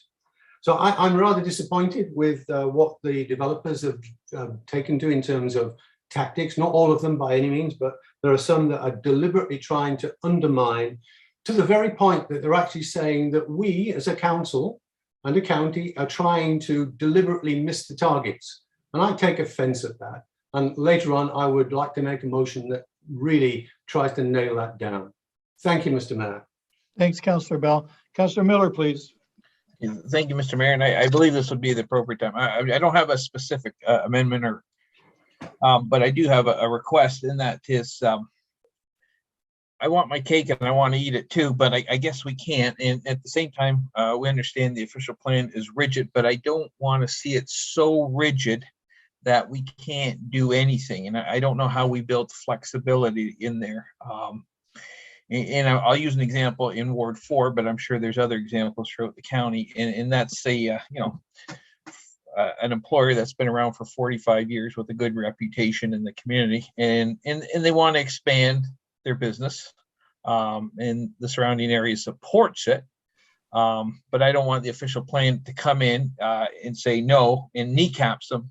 I know there was talk maybe about a split designation for some lands for rounding out purposes in the hamlets and villages. So I guess that is my request, that we could just, I don't know, somehow build a little bit of flexibility so that, like I say, some of these things aren't just shut right down, even though if you look at them on an individual basis, they make a lot of sense. And I'm just wondering, maybe Mr. Mayor, staff could talk a little bit about possible flexibility built into the official plan for cases like that. Pam? Oh, Jennifer. We can't hear you, Jennifer. Well, through you, Mr. Mayor, to Councillor Miller, I can jump on and then we can have other staff. Brandon can follow up, because I believe we know the example that Councillor Miller is talking about. Well, first of all, first and foremost, the county is here to always support anyone who wants to provide economic development opportunities in the county. And that's why Michael Bradley hired Delia. She is our right-hand person for that. We're in constant communication with her every day. She's fantastic. We also get a lot of emails in for people wanting to have, and they have different proposals, and they work with us, and we are actually very amenable and flexible to their needs, and we're absolutely hands down supporting any economic development or employment opportunities that anyone wants to invest in the county of Brant. So that's the first part of it, and we try to work with the landowners to try to work with a proposal that would suit their needs, to actually, first of all, avoid red tape. That's the first of all, minimize cost to the applicant wherever we can. And during this official plan process, what we've done, especially during the site-specific review process, is ask them what they want to do. Do you want to go through the new OP process, or do you want to sort of follow a development proposal path? So a lot of the site-specific reviews you saw on the chart was actually, we gave people a lot of options, and we sort of opened it up to them to see what would actually best suit them, reduce their costs. So that's part of it. Second of all, we think that the new official plan has allowed a lot of flexibility, because our current framework is honestly a little bit cumbersome, and it's leaving a lot of loopholes for people. It's creating a lot of confusion that we're trying to be consistent, especially in the rural hamlet areas, because there is no servicing. So we're looking for those opportunities, and I believe I know which individual or properties you are referring to, and we've been in communication with a lot of them about minor rounding out, especially if they want to they have split designations, a lot of them.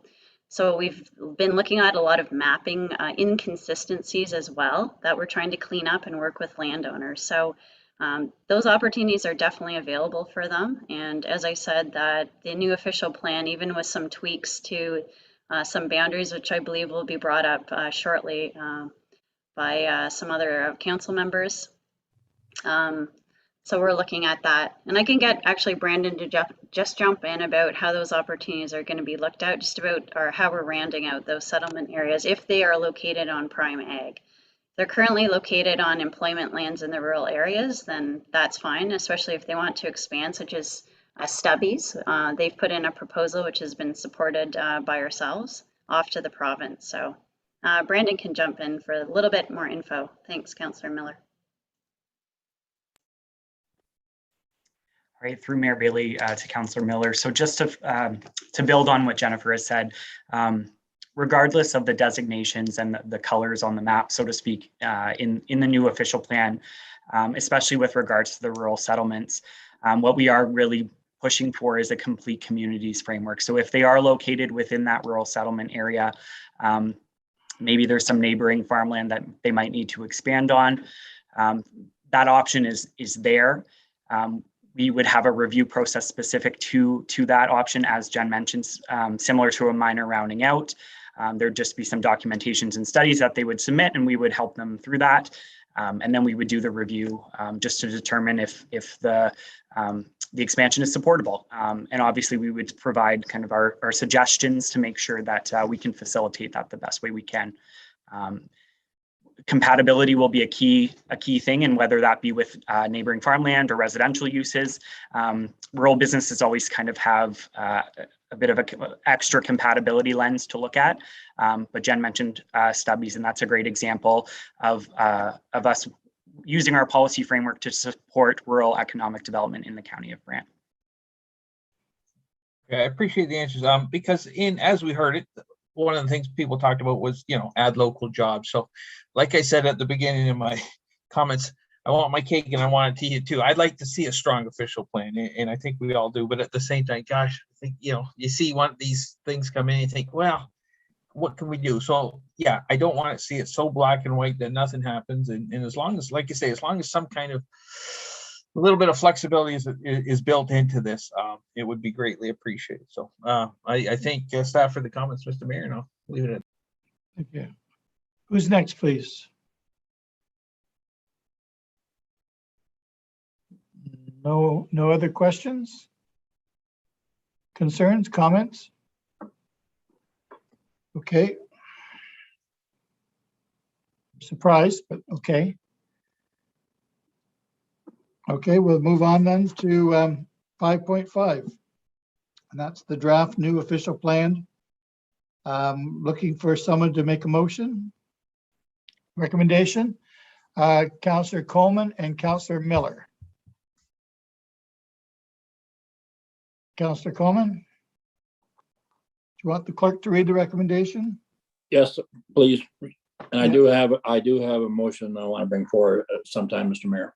Okay, let's do the big motion first. If we could have that read, please, Heather. Yep, certainly. So the resolution is, whereas the County of Brant is undertaking a new official plan to be in conformity with the Place to Grow growth plan for the Greater Golden Horseshoe growth plan by July 1st, 2022. And whereas a major component of this new official plan is the completion of a municipal comprehensive review as per Section 26 of the Planning Act. And whereas council and staff have received comments from Indigenous communities, the public, and stakeholders on the draft municipal comprehensive review and draft new official plan, which have been received by staff for review and consideration. And whereas the province of Ontario has provided ongoing feedback through the partner ministries one window review process, which feedback is required to be included in the final new official plan.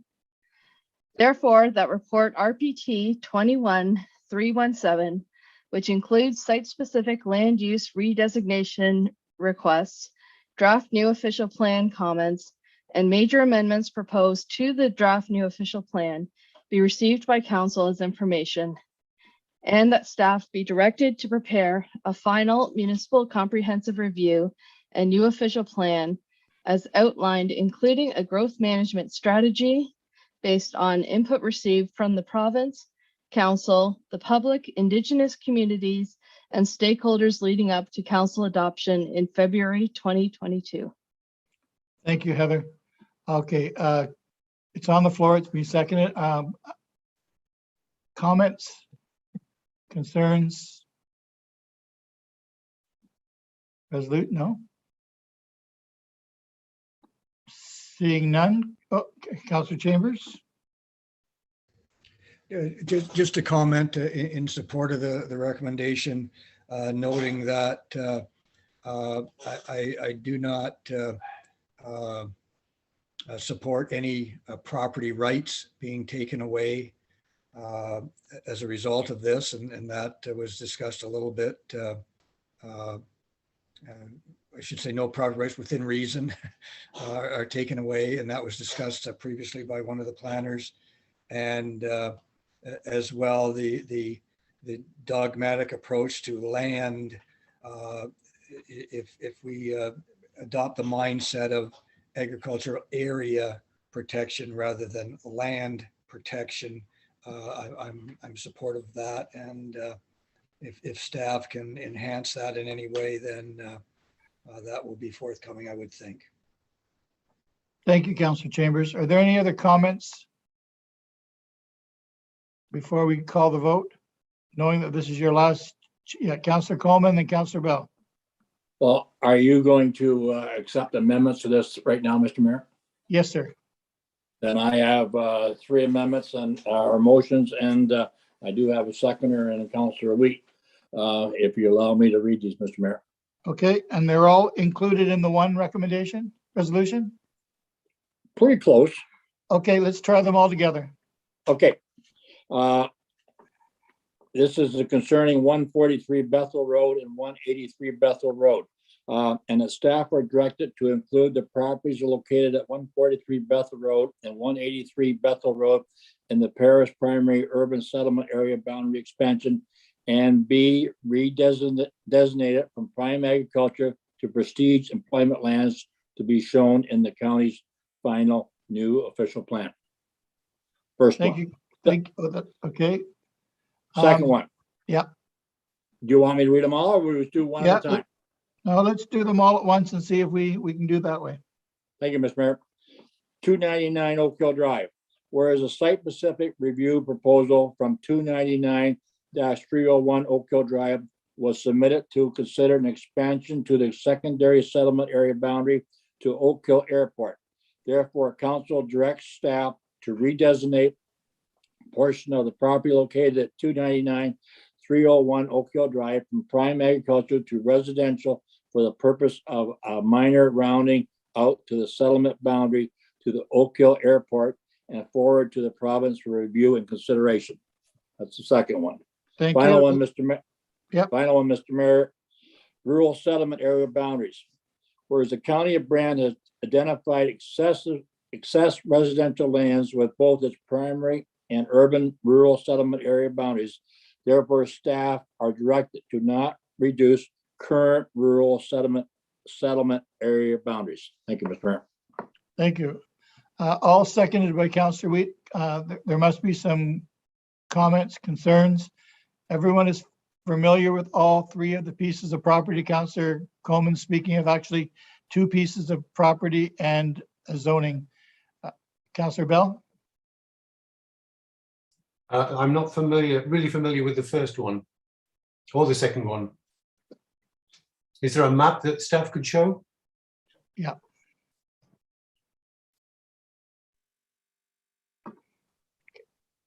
Do we have someone prepared to share the screen?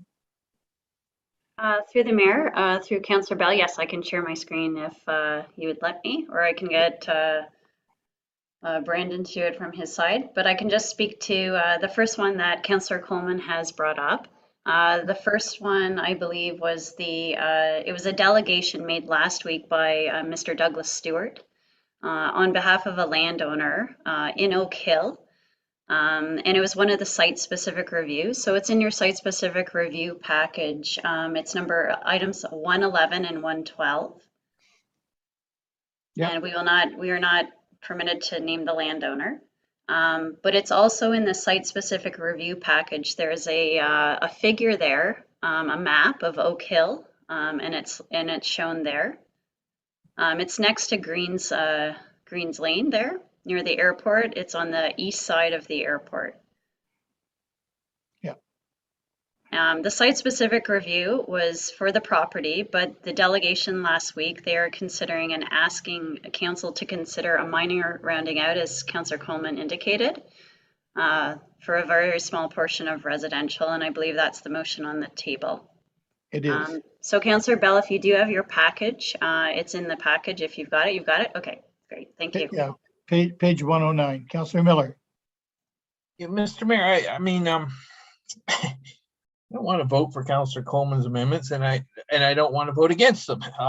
But I wouldn't mind seeing, because we heard from the advocates of those proposals.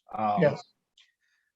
But I would like to get maybe a staff analysis of those proposals so we can kind of read it over, give it some thought, and then decide. And I don't know if you want to beat these up tonight and have staff kind of direct us to this, that, and the other page, or we could give it a more fulsome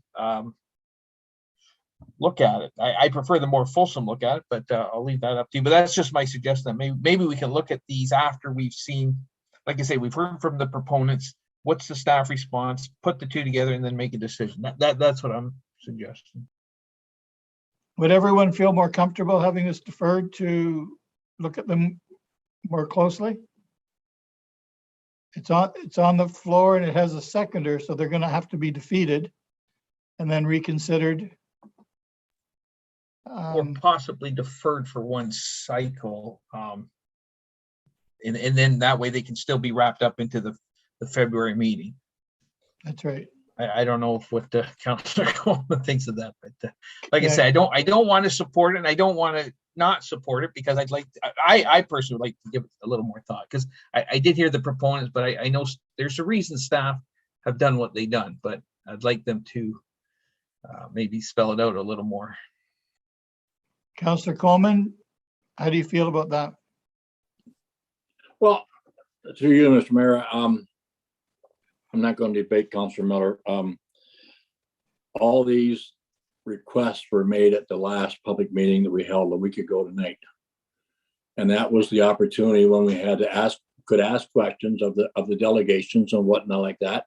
And this is, I don't know whether we need to, I don't think we need to defer this. I think we need to act on it now, because staff would like to move on to the next step. And so we heard the delegations, and I'm prepared to, I said, I'm prepared to put it on the floor, and that's what I did, Mr. Mayor.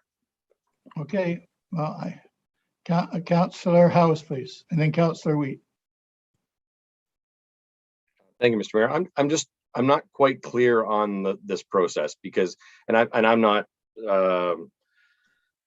necessarily for or against what Councillor Coleman's brought up, but I like there's 115 properties identified in our these documents, and I'm not really understanding why we're singling out 2 or 3 for focus.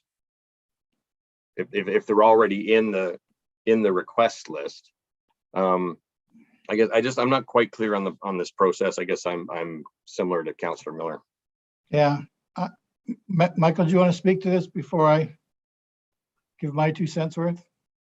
Sure, Mr. Mayor. I think I can maybe help council a little bit. So I think council, again, we talked about the process we've gone through, and I think it's important for council to remember that most of these requests, most of them were made to council back in June, at the June meeting. So most of these requests came for, and most of what we heard at the last meeting was just reiterations of those requests. Staff have gone away and considered all these requests, and will fully acknowledge that some of them have merit, but the analytical exercises that we've gone through as an organization, based on the provincial policy statements and the provincial, provincial guidelines and all of the other things that we've talked about tonight, don't support any of these requests. So we haven't brought any of them forward. Notwithstanding that, however, this is really what we are anticipating that council will be doing tonight is if there's any of these requests that council feels has merit, they will be put on the table tonight, and staff will be directed to bring them into the final official plan.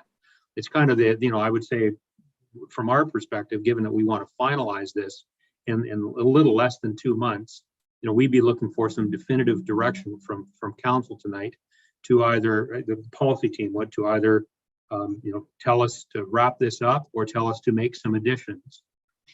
For staff to go away and do analysis, well, we've already done the analysis. We've come forward and said, we don't see a technical argument to recommend these, but notwithstanding the fact that some of them do have merit. Some of them have social merit, some of them have economic merit, and some of them just have some logical merit. So I think that's why, that's why we've anticipated, and that's why I suggested that these should be made as an amendment to the staff resolution that we've put forward, that now would be the time for council to say, hey, we think some of these things do have merit. We would like to see them included in that final official plan, because otherwise staff will be going away and finalizing the official plan as it's been laid out right now. So I hope that's clear.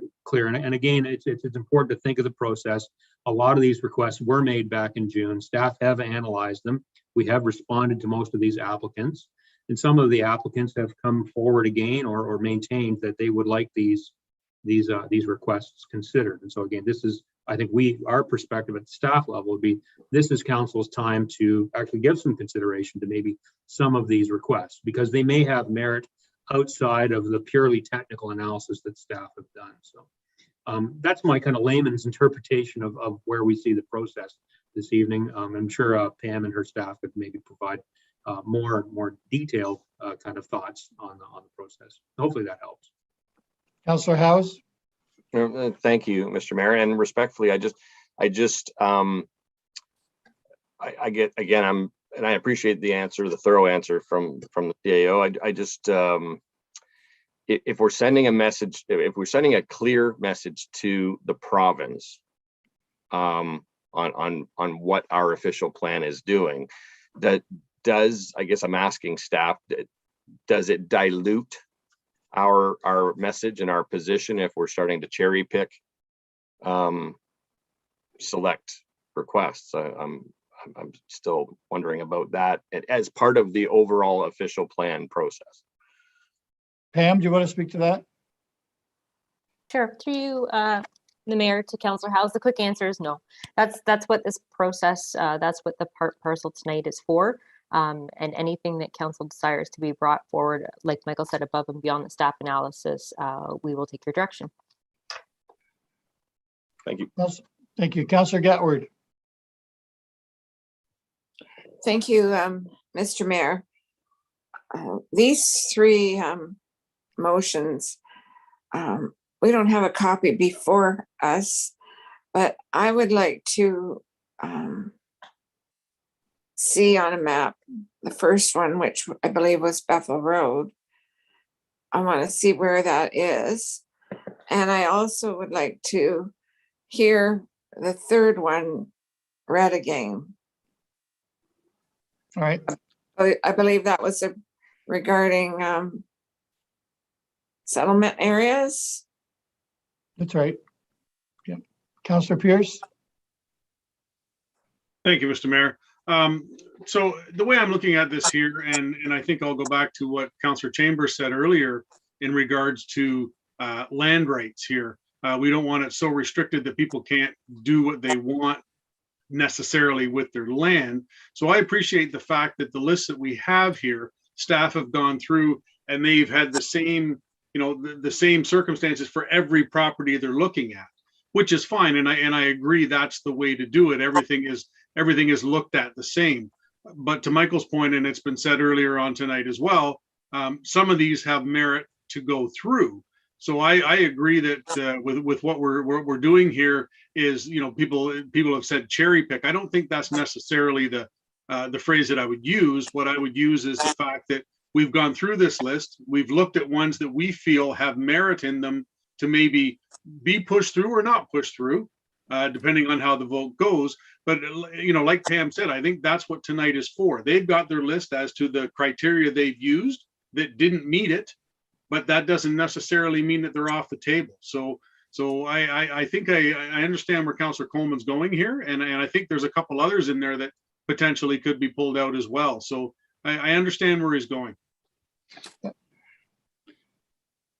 Councillor Gatward, you're not prepared to vote though until you see the map, until you have some clearer understanding on number 3. Is that right? Oh, the map was for number 1, and I wanted number 3 read again Okay, out loud, because we don't have a copy in front of us. no. So Jennifer, Mr. Bradley. Yeah, Your Worship, one of the staff members are going to bring some maps up to help council. It just give us a few minutes to sort out who's doing that, who's got the maps, and we'll get to that in a few seconds. Thank you. Councillor Wheat. Maybe while we're waiting, though, we could have number 3 read again. Oh, they're here. Councillor Wheat, did you want to speak before we get into? Well, I was going to, but it sounds like Councillor Gatward isn't finished. I don't want to cut her off. I'll proceed when you want me to. Councillor Gatward, are you finished to let Councillor Wheat speak? Yeah, Councillor Wheat, go ahead. Thank you. I'm supporting all 3. The first one, the 2 properties are on Bethel Road. That's at the south end of the Adidas BGI Graphic industrial development we have. They're at the intersection of Rest Acres Road and Bethel Road. And that would just allow us to expand south of Adidas, north of Bethel Road. The second one, we have some smaller communities, not just St. George and Paris, which is our big communities, but when you look at places like Onondaga, Harrisburg, Glen Morris, those little places, Harley, by shrinking their boundary adjustment, that prohibits them from growing a little bit. And I think we have to let them grow a little bit to keep some vitality in those smaller communities. That's the second one. The third one is the rounding out at Oak Hill. We've got residential development there. Right now, there's some industrial land. We're already heard that it's going to be tough to develop industry there because of the proximity of the airport. So I'm in favor of rounding that out. We just put a water tower out there to facilitate that growth. Let's use it. Okay, you've got your 2 and your 3 mixed up, Councillor Wheat, but it doesn't matter. The end result. I'm sorry. I thought I spoke to all 3. Oak Hill, rounding out. Let the little hamlets that we have need a little bit of an opportunity to grow a little bit. And the 2 properties on Bethel Road are right at the south end of Adidas, which is a major industrial development for us. Thank you, Councillor Wheat. You still had number 2 and number 3 mixed up. It doesn't matter. Sort it out for me, David. I will. Thank you, John. Councillor Miller, you're next, and then we're going to see a map. Just to be clear then, if going by what Michael says, so what we're seeing right now, staff have already weighed in and said no. Is that correct? That's right. Did I hear that right? That's right. Okay, let's see a map. Councillor Pierce. Thank you, Mr. Mayor. So I just want to clarify that. I don't think it's a fact that staff are saying no. What's happening here is the criteria that they're using, these particular parcels didn't fit. And there's a huge difference there. So I think we need to make that clear. The criteria that they used for everything, these particular properties did not fit. It's not the fact that they picked a property and went, no, we're not doing that one. There's a criteria that was used. They didn't fit it. That's right. But nothing is in cement right now. This is all still very fluid. Exactly. Councillor Chambers. Yes, I'll speak to the third amendment if I could, and I don't want to confuse things whether you want to go through them one at a time, but the third one, there's a little bit of a difference in some of those. And the difference is this, it's almost like a bait and switch. And I'm not saying it's fraudulent, but it's a bait and switch.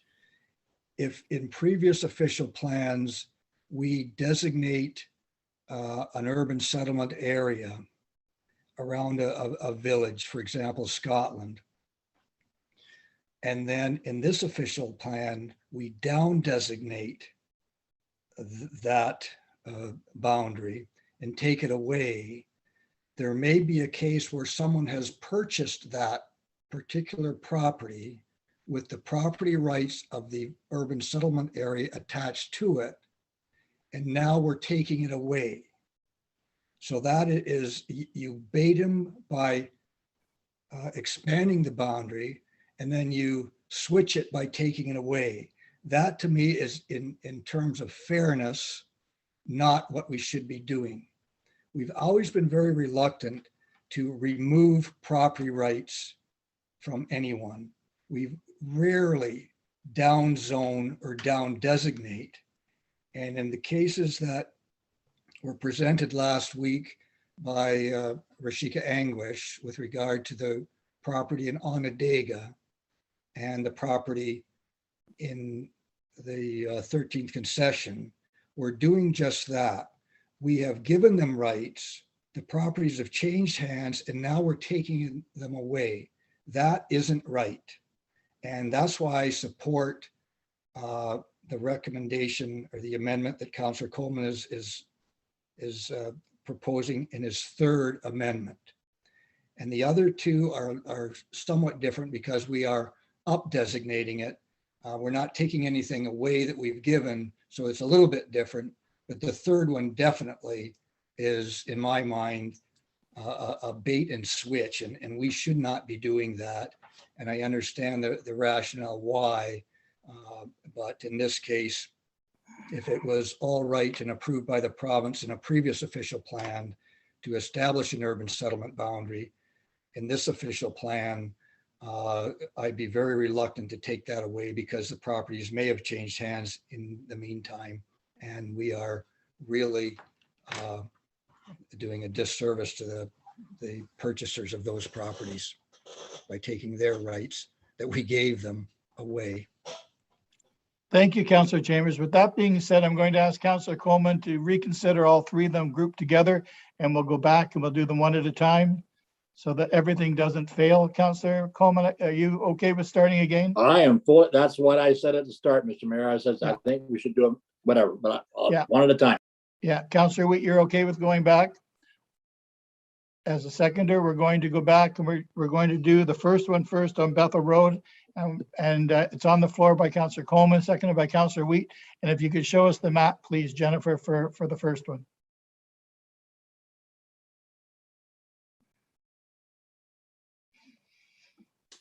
And that would be, Mr. Mayor, through you, Mr. Mayor, the Oak Hill Airport No, resolution? Okay. Yep. That's the Bethel.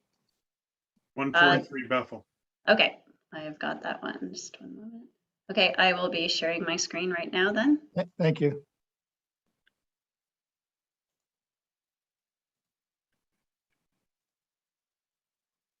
All right, can everyone see that then? I can, thank you. All right, the two properties as noted are here. It's site-specific review number 68 and 69, as shown on the map of Southwest Paris. As was described, here's the 403 and Rest Acres, and this is Bethel Road here. All of these were requests that the county received as a submission. And as you can see that the star meant a recommended conversion, but 77 and 78 were to be included immediately in the primary urban settlement area to address our shortfall of 108 hectares. Then we asked council through strategic directions that this would be a future overlay, but the delegation that came in last week by Doug Stewart was 69 on behalf of Blaindale Farms. Specifically, he only talked about this, but I believe the motion is to include both of the properties tonight to be included into the settlement area boundary, just like these. And that, I believe, is what Councillor Coleman has brought to the table. So we've never heard anything about 68 until just now. Through the mayor, they did not come in as a delegation last week, but we have definitely heard from them. It's TCA on behalf of MHBC Planning. We've been in constant communication with them, and we indicated to Mr. Aston, Dave Aston, last week that this would be brought forward, and he was pleased with that. Thank you.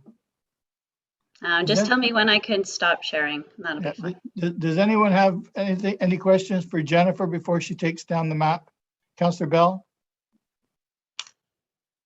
Yeah, thank you, Mr. Mayor. Through you to Jennifer. Jennifer, just to be clear, 68, 69, 71, 79, 70, they were the reserve. That was the strategic reserve? Through the mayor to Councillor Bell, the strategic reserve was 68, 69, 70, 71, 79, and 82. So to be clear then, Mr. Mayor, if I can be, the proposal from Councillor Coleman is to give parcel 68 the same rating, effectively the same credence as 70, 77 and 78. So they become immediately part of the settlement boundary and therefore developable. Is that right, Jennifer? Through the mayor to Councillor Bell, yes, that's correct. So what we're saying is that instead of reserving this as strategic reserve to the planning horizon to 2051, when it comes available, it would immediately come into the settlement area boundary once the new OP is approved by the province as immediate employment lands, not future. So the designation would change right away with the new OP rather than waiting into the future and doing an official plan amendment in the future.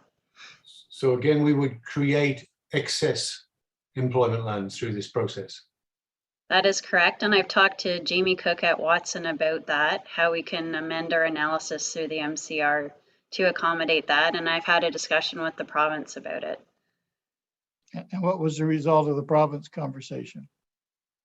Well, as noted tonight, unfortunately, we do not have the provincial comments, but as Michael Bradley alluded to, that we are expecting some minor technical tweaks. They are looking at this approach, and we have indicated them that we have immediate market demand and clients wanting to buy these lands to build facilities for economic employment opportunities within the next 5 years. So they indicated to us, well, why do you not include it, and how can you amend your MCR to address market demand issues with more clarity and depth? Because the market demand issue was definitely discussed in our MCR, but I believe that what's going on in the market, and especially with our strategic initiatives and even daily what Michael Bradley deals with in calls, like there is incredible demand for land right now. And I think we need to strengthen that position, and the province said they would be amenable to that. So thank you. Thank you. Can you take down the screen then for me, please, Jennifer, and so I can see people? Yeah, Councillor House, I didn't see you before, so thank you. Thank you, Mr. Mayor. I guess, so I understand this one a little bit better than the other ones, and I understand the proximity of this to the 403, and I understand the rationale or the argument that this could do more for our community as employment land rather than to be continued as cash crop land.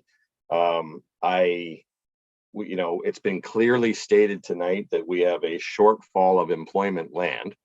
So I guess part of my question is with all that in mind, why wasn't this just put into our boundary in the first place? Like why? That's my question for Jen. And further to a point that I made earlier, and we all envision that this will be employment land, but is there something in place that stops this potential developer from coming back in 2 years looking for a conversion to residential? Jennifer. Through the mayor to Councillor Hells, those are two excellent questions. So as you had to sit through a lot of the land needs assessment presentations by Watson and Associates earlier, it really comes down to the math. which is the land needs calculation. And as Councillor Bell discussed earlier, we are using the correct land needs assessment methodology, the 2020 LNA from the province. And if we were not, they would have told us by now. We've already had 2 meetings with the Ontario Growth Secretariat. They've actually honored it would have been a face-to-face meeting, and we're honestly very fortunate that we're handed that opportunity. So they've actually been looking at the math, and it's actually, as we said, a calculus formula that is used. It's not a this and that equals that. And they actually have been scrutinizing our math. So we are waiting for those comments. And why did it not come in? Because we had a certain amount of shortfall based on that calculus formula, and it came out to 108 hectares. So we had to find that. But in terms of going beyond, there are 3 different scenarios the county could do besides beefing up the argument for market demand, as we have clients ready and waiting to build on these lands already. The first of all is amend the growth forecast. And as we talked about earlier, a year ago, you can't cherry pick employment and residential forecasts. They have to go in tandem together. If you want higher employment, you also have to have higher residential population. Council directed to use the floor, as we said, the Schedule 3, and that is the actual employment forecast that we're using. The second thing we could do is change our job density. But as we presented earlier, that the 15 jobs per hectare is actually a realistic scenario for the county. And by changing that, it's going to sort of inhibit the corporate strategy and the uses of manufacturers that want to come to the county.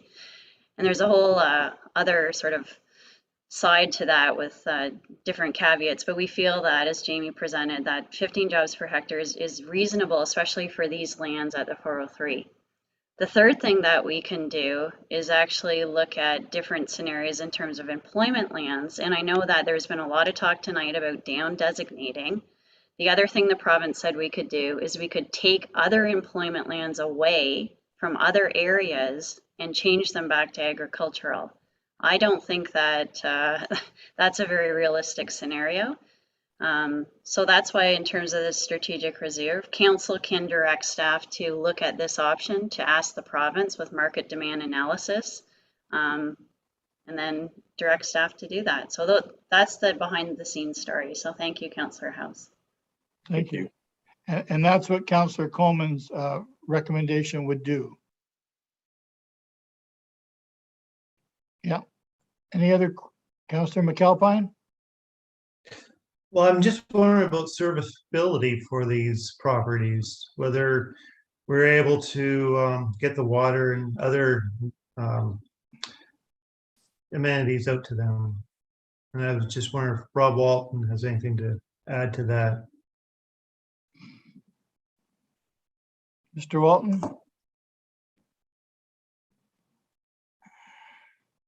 Through you, Mr. Mayor, to Councillor McAlpine. These areas were not considered in the Paris Master Servicing Plan update, but I would believe that from a water perspective, they can be serviced. And with respect to sewage, pumping stations could be implemented if required. Where we haven't really had a look at them is what the impact would be as the overall servicing as to what's required for the total amount of water to be supplied and the total amount of sewage. And if they are brought into the official plan, then as we're doing the Paris wastewater treatment plant study, which is just about to start, we'll amend that to take that into account. And then we'll eventually have to do a review of the Paris Master Servicing Plan to determine how all of the services would be provided. All right. Councillor McAlpine, you're happy with that answer? Yeah, that's fine. Okay. Are there any other questions before we call the vote on Councillor Coleman's? Councillor Bell? Yeah, thank you, Mr. Mayor. The comment that Jennifer made about the market demand, does that imply that the 2 properties on the north side of the 403 are already accounted for? Because we're going to phase this land in at some point in time. We've designated it effectively as reserve. It's all about timing. Is there such a demand that this is needed now when we have 108 hectares across the road? Michael? Thank you, Mr. Mayor. And so I can answer that question. I could say the short answer is yes. There's a big demand out there right now. You know, and this is much more, I think, conceptual, my statement, but you know, the GTA is approaching a build out, and employment land is hard to get in the GTA, and this is a prime territory for businesses to establish.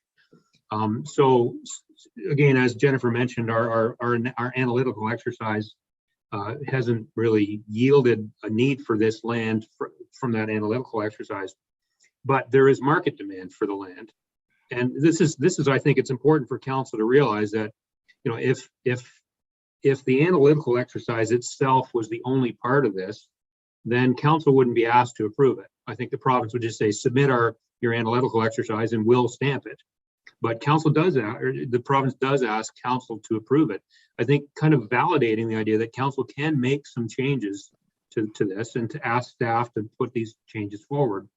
Because council, I'm not telling council what to do, but I think council should. There's an expectation that council will think about other things in the community outside of this analytical exercise, such as, you know, market demand for lands, such as the need for job creation, such as, you know, the available or the easier serviceability of this land over maybe another piece of land, or such as the fact that we've got a fairly hefty investment in a business park adjacent to these lands, the Brant 403 Business Park, very successful.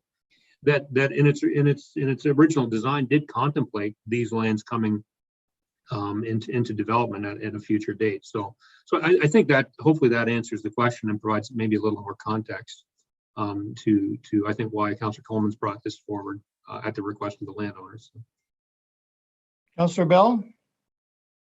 Mr. Mayor, if I may, I'm left struggling a little bit. I can recognize if there is real demand there and you can show us who it is, great. But doesn't it rather undermine the analysis we've done, that we thought we needed 108 hectares for 30 years of the plan, and now we're not even on day one of the plan, and suddenly we need another, whatever it is, 50 hectares. It just seems like it's undermining the analysis.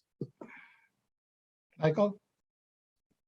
Sure, Mr. Chair. And I mean, I think that's not an unreasonable contention. But what it fails to take into consideration is that this land is privately owned, and so there's land in our settlement boundary. You know, our employment land stock in the existing settlement boundary, as proposed, is all privately owned, and it's up to the landowners whether they want to market it or not, whether they want it to develop. And so that's why we see market demand for these lands, because I think there's willing landowners ready to develop, where there's also land within our settlement boundary that's identified as employment land, but the owners aren't ready to develop it yet. And so I think that's why there's market demand for these lands, because there's other lands in that settlement boundary where the owners aren't quite there yet. And so I think that's why council has to be a bit flexible, and so that's why I think a request like this does have merit. While it doesn't completely align with the technical analysis that has been presented, because that technical analysis thinks a lot about the availability of land, but it doesn't think about the motives of owners. You know, that's a private initiative. So in this case, we've got land across from Rust Acres Road that is designated employment, but we don't have owners that are ready to develop yet. And so it's designated as employment. But then we've got these lands which are in the strategic reserve, where we have owners that are ready to develop, and we have businesses that are ready to buy them. So I guess the question for council is if you want to make that decision to to not move these lands into the settlement boundary, then there's a potential that the community loses potential businesses. So, you know, this is a difficult political decision for council to make, but I think this is why this plan is presented to council for its consideration, why council has the ability to make amendments to it. So, thank you, Michael. Councillor Gatward. Thank you, Mr. Mayor. Well, I think, first of all, Councillor Bell said 50 acres, so it's 198 acres, these two parcels.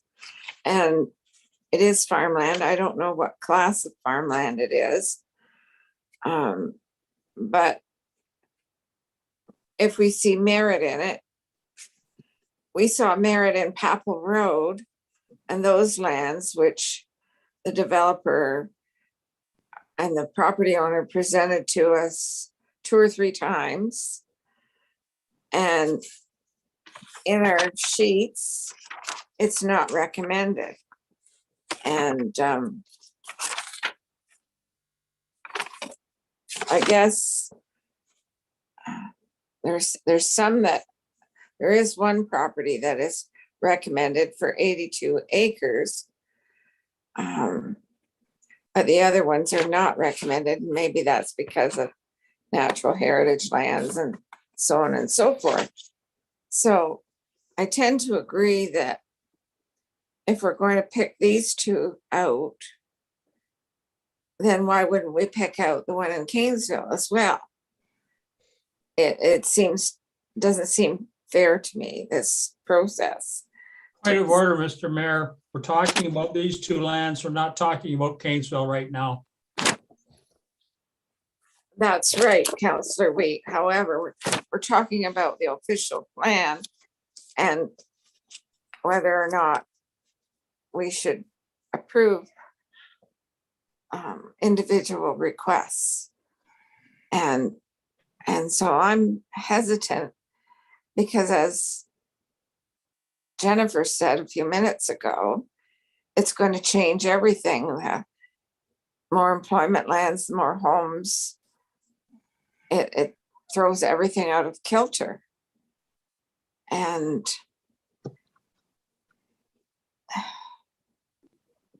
it is a desirable location. We know that. But I'm not convinced that it's a fair process to do one and not another. Mr. Mayor, point of order. If Councillor Gatwood would like to bring the Kanesville lands in there, then she's more than welcome to make a motion on it. Right now, we're talking about a motion for the lands on Bethel Road. Call the question, please. That's correct, Councillor Pierce. Thank you. But the other, never mind. Thank you. Thank you, Councillor Gatward. Okay, we are going to call the question. Everyone's clear on what we're voting on, or do you want the clerk to read it again? Clerk wants to, Councillor Howes wants to hear it again, Heather. Sure. That staff be directed to include the properties located at 143 Bethel Road and 183 Bethel Road in the Paris primary urban settlement area boundary expansion and be redesignated from prime agriculture to prestige employment lands to be shown in the county's final new official plan. Okay, you ready? All those in favor? Opposed? Could I have a recorded vote, Mr. Mayor, please? We've already voted, Councillor Gatward. We can still do it. I was asking, but I was on mute. And I believe the clerk will confirm that we can still do the recorded vote according to the procedural bylaw.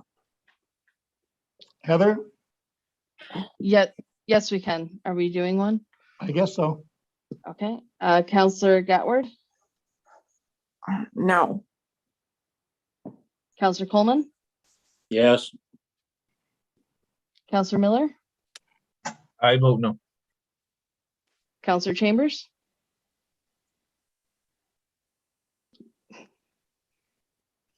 That's a yes. Okay. Councillor Pierce? Yes.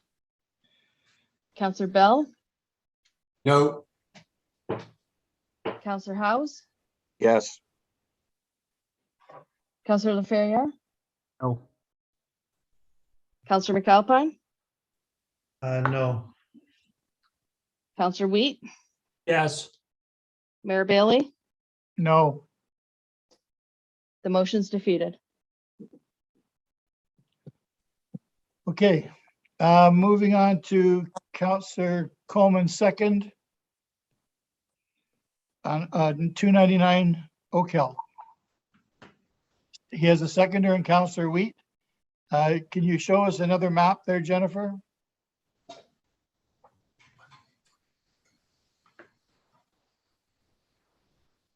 Yes, I can, Mayor Bailey. I'll just share my screen right now. Thank you.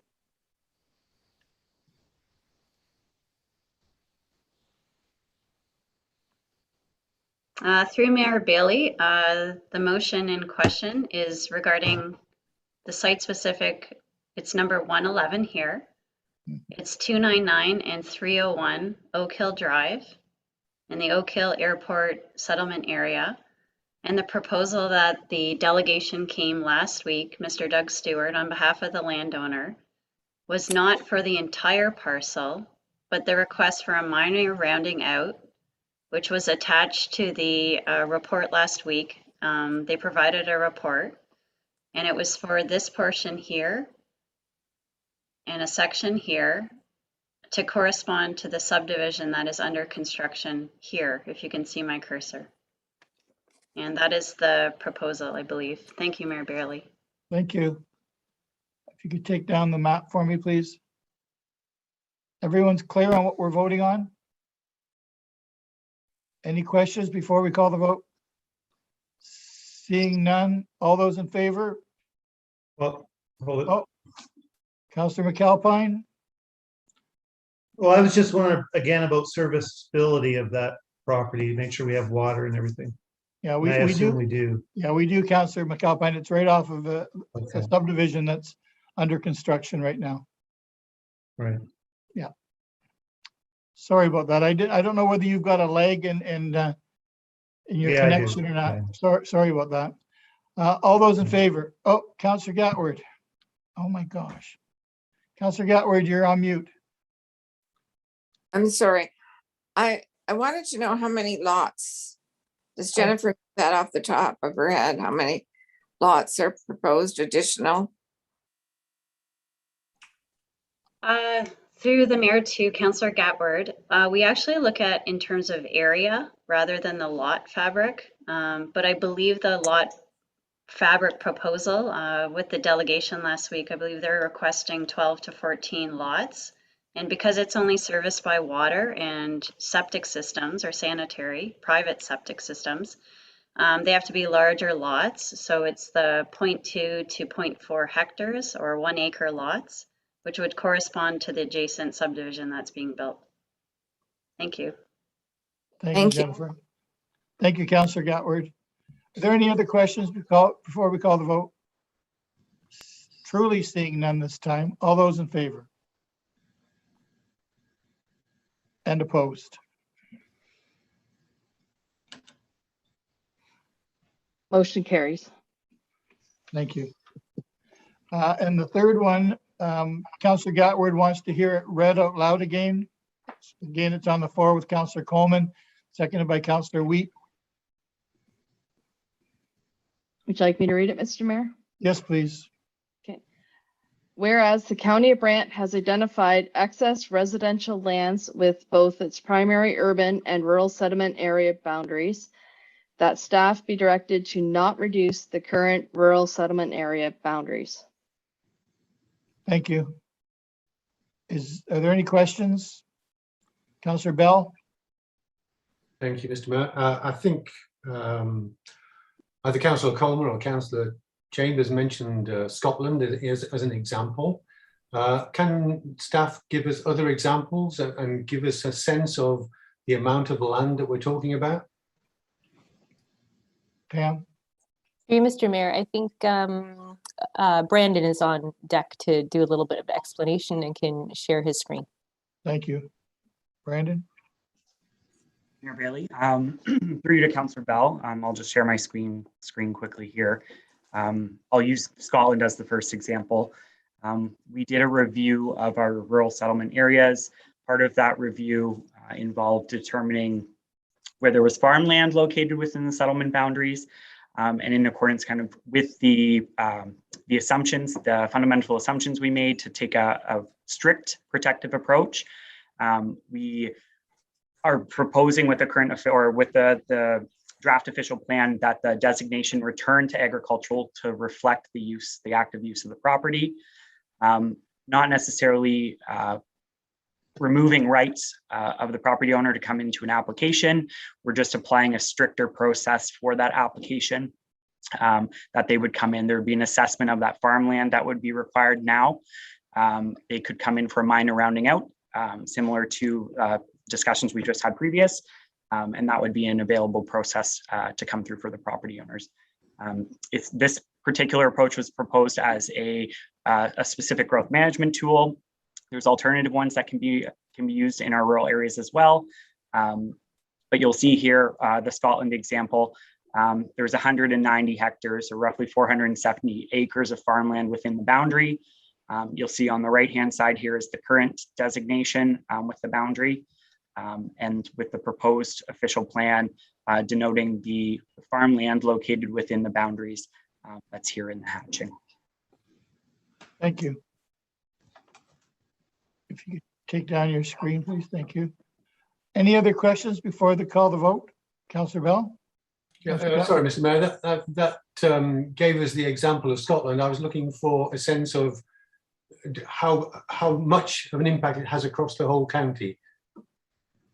Brandon, do you have any idea of the acreage across the county? Yeah, through you, Mayor Bailey, to Councillor Bell. So a rough estimate, we determined that there's approximately 460 hectares of farmland within our current rural settlement boundaries. So that's just over 1,100 acres. So 460 hectares. And so determining the approach to that farmland is the potential for development. This the consideration given through the draft official plan, and we'll look for council's direction to move forward with it. Thank you. Councillor Gatward. Thank you, Mr. Mayor. Previously, there was a fair amount of lands designated in our settlement boundaries in earlier official plans. Whether it's designated or not, if a farmer wants to farm, it doesn't matter to him whether he's in the settlement boundary or out of the settlement boundary. He's going to farm. And if somebody buys a property with the intent, because it's within the settlement boundary, and they see opportunity to develop, that's something we have to deal with as a county because we've designated it. And another example would be the presentation from Onondaga, where we had a presentation and the property owner bought a small parcel. It's not near as big as the Scotland example. I believe it's 524 Old Onondaga Road. And he wants to develop a few lots in there in the village of Onondaga, and the official plan is changing that, so he can't do that now. Although in my discussions with staff, they said they were adjusting some mapping because some of the lines went through houses and divided properties and they weren't proper. But back to Councillor Chambers' point about taking away property rights, that's basically what we're doing, is down designating the lands when they were previously designated. So I don't support that down designating of the lands. Another council in the past and staff in the past saw fit to expand those settlement boundaries, and they did. And someone said earlier tonight that a little bit of growth in our villages is possibly a good thing. It enhances the vitality of those communities. And I agree with that. And farmers sometimes are looking to move into a village when they retire.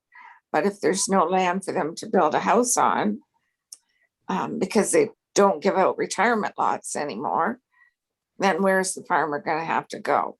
So I support this third motion, Mr. Mayor. I believe that it's the right thing for us to do, and it's fair to our residents. Thank you. Councillor Miller, you're next, then we'll call the vote. Thank you, Mr. Mayor. I'll just say that you have to keep in mind, as discussed before, and a few people know, the reason there's such an excess amount of land around some of these smaller urban areas or smaller settlement areas is because the province once said, you know, you need a 30-year supply of land in order to build on it. So municipalities at the time went crazy and just, you know, designated all this land to settlement areas, and it's been that way ever since. What I liked about the official plan that staff has worked on is that they listen, right? As they talked about tonight, they've talked about many times, they've listened, and a lot of the comments have come back saying we're not doing enough to protect our agricultural land. Building houses in areas without municipal services where you need the big lots is not good long-term planning. It's poor planning. And as you take this out, again, everybody knows it's land that's never coming back. So I don't support it. I think it's I think what they're doing is it's bold, it's good, but it's in the long-term interest of the county to use what we have responsibly. So that's why I won't support it. Thank you, Councillor Chambers, and then we really do have to call the vote. We're going to be here all night.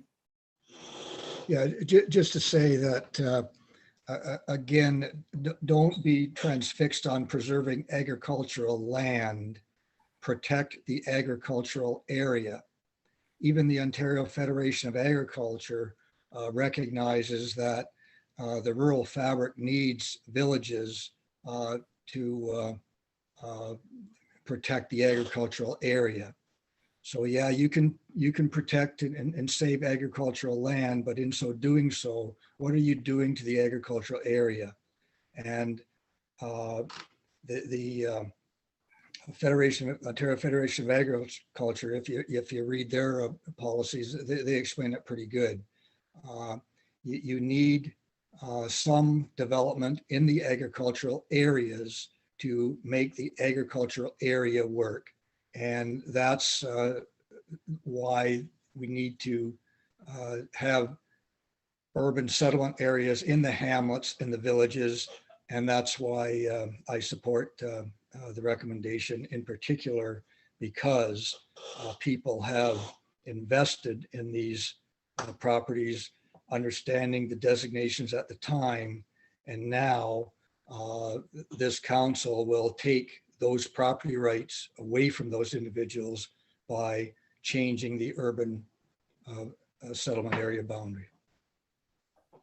And now you can call the question.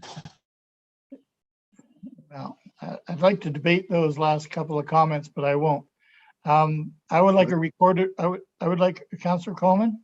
I was just going to ask the same thing, Mr. Mayor. I would like a recorded vote, Madam Clerk. Absolutely. Mayor Bailey, No. Councillor Wheat, Yes. Councillor McAlpine, No. Councillor Laferriere. Thank you. I'm sorry, I didn't catch which answer that was. No, thank you. No. No. Okay. Councillor House, No. Councillor Bell, No. Councillor Pierce, Yes. Councillor Chambers, Yes.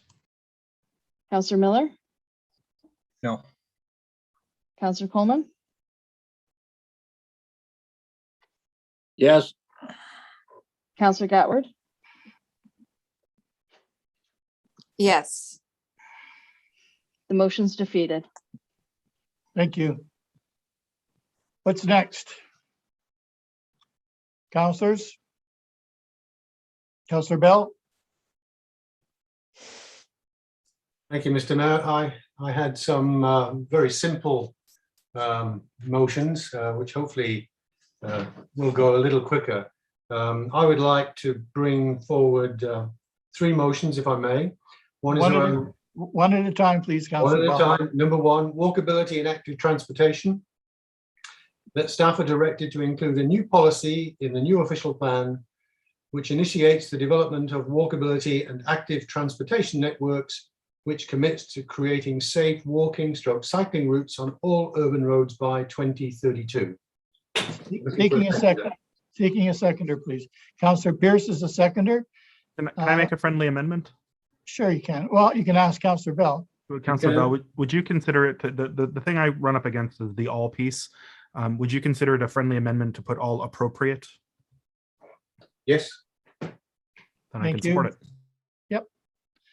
Any other questions? Councillor Gatward? Then Councillor Miller? The motion says all urban, or now says with a friendly amendment, all appropriate urban roads. Is urban, does that apply to our villages? Or is that only in areas such as Paris, St. George, and Burford?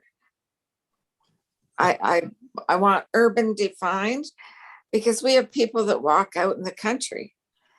And sometimes I think, boy, you're brave walking on this road.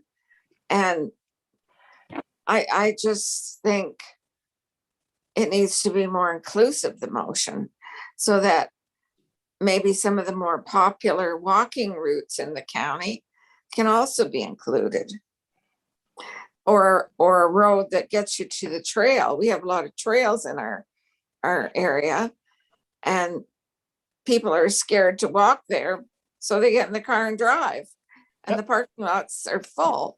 Councillor Gatward, I think Councillor Bell would change his motion.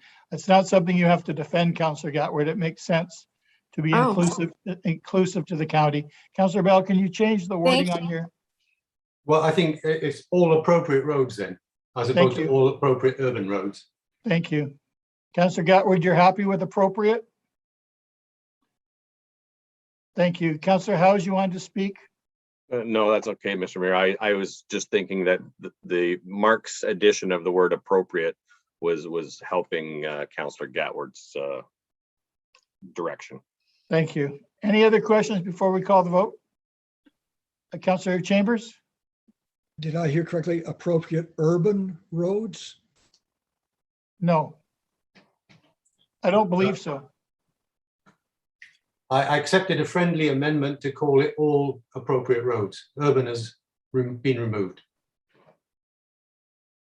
Yeah, everyone's clear? All those in favor? Opposed? Heather? Motion carries. Thank you. Councillor Bell, number two. Thank you, Mr. Mayor. The second one was around traffic, that staff are directed to include a new policy in the new official plan, which creates innovative and tangible solutions to traffic congestion and parking challenges in conjunction with the transportation master plan, secondary plans, age-friendly plan, and other traffic studies as appropriate, and includes a commitment specifically to address as top priority the current and anticipated congestion in downtown Paris. Seeking a seconder. Councillor Howes is your seconder. Are there any questions?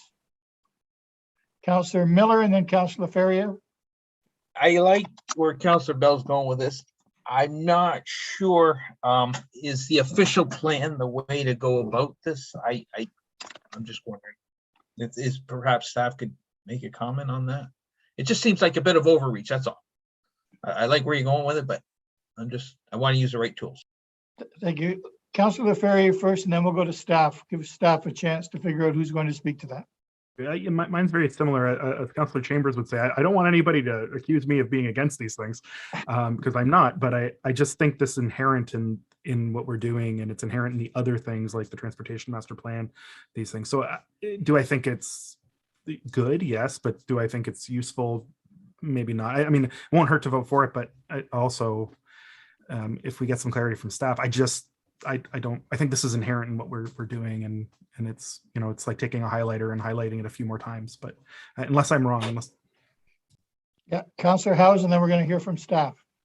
Thank you, Mr. Mayor. I just think it doesn't hurt to reiterate this message within the official plan. It would be my polite response to the previous two questions. Thank you. Pam, do you want to speak to? Yes, thank you through the mayor to council. The quick answer is it's fine. We have section 9, transportation and mobility. There are some overlying intent policies and we can definitely include it in there. And that area already actually does connect to the transportation master plan as an example. So that would be fine. Oh, that's great. Any other questions before we call the vote? All those in favor? Opposed? And Motion carries. Yeah, thank you, Heather. Councillor Bell. Yeah, sorry let's see how you do in number 3. Yeah, affordable housing. That staff are directed to include a new policy in the draft new official plan dated July 2021 in section 11.3.3 that any proposed residential development on community area lands meets conformity with the affordable housing policies as per section 5.6.2. Secondly, furthermore, that subject to provincial approval of the new County of Brant official plan, that special or inclusionary zoning related to affordable stroke attainable housing, including a definition of such to be implemented through a zoning bylaw amendment as appropriate. Do we have legal counsel? Councillor House is going to second it. Do we have legal counsel here? Can we do that? Can we tell people what? It sounded a little bit forceful to me. I mean, it's a great thing, but can we do it, Pam? Through you, the mayor, to council. I'm not a lawyer, but that's I think is relevant because section 11 is our toolbox section, which is the implementation and administration policies, and we could fit it in there. Okay, good. Are there any questions? Councillor Gatward. Thank you, Mr. Mayor. Through you to Councillor Bell.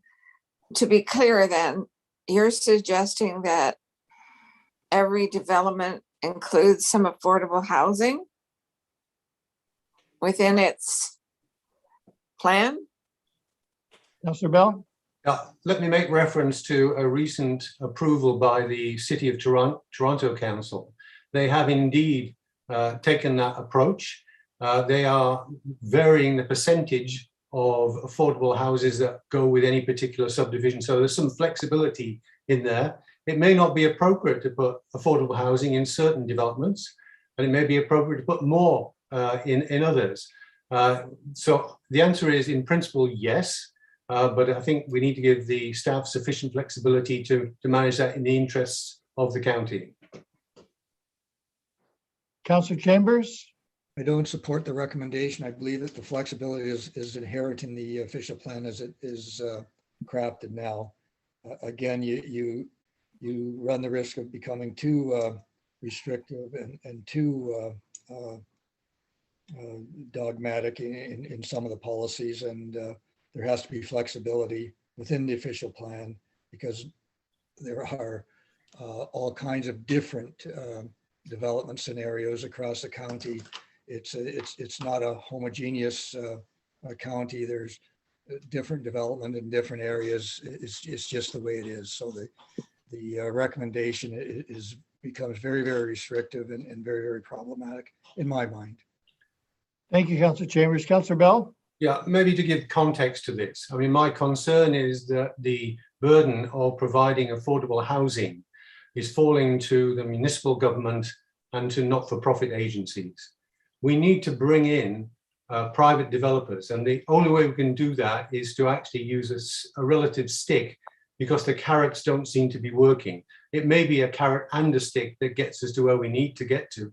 But right now, we're only going to provide enough affordable homes in the next 10 years to basically meet the increase in the people on the waiting list that is driven by population growth. We'll be where we are today in 10 years' time, still with 506 new affordable homes. We're not really addressing the problem if we don't bring in private developers to help us. And this is the mechanism that is used elsewhere. Thank you, Councillor Bell. Councillor Ferrier and then Councillor Gatward.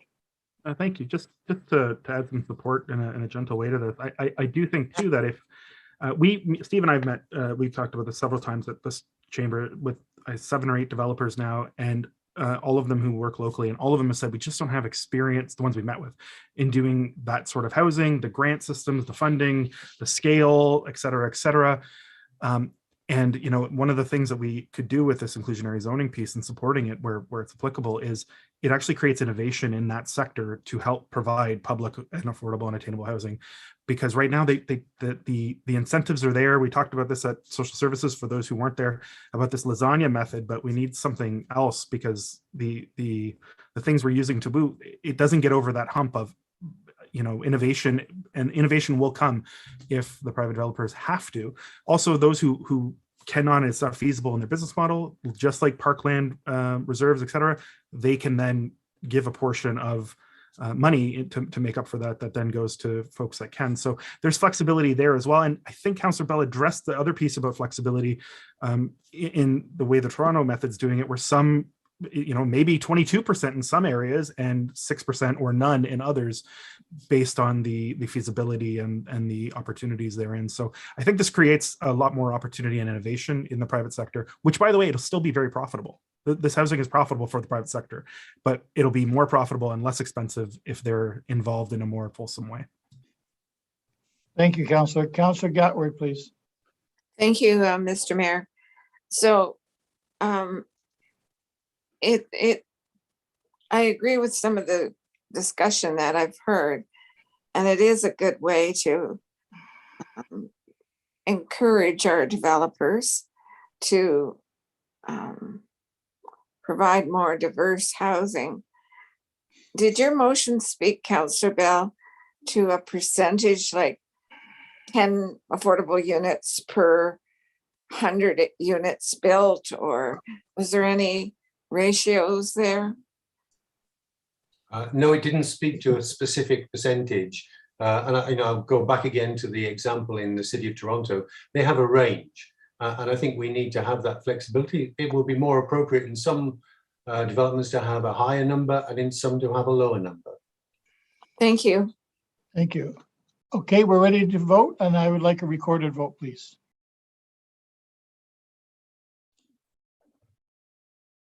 Heather?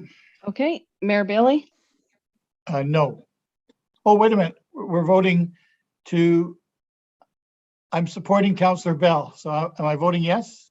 would you like me to read the motion? Yes, please. Okay.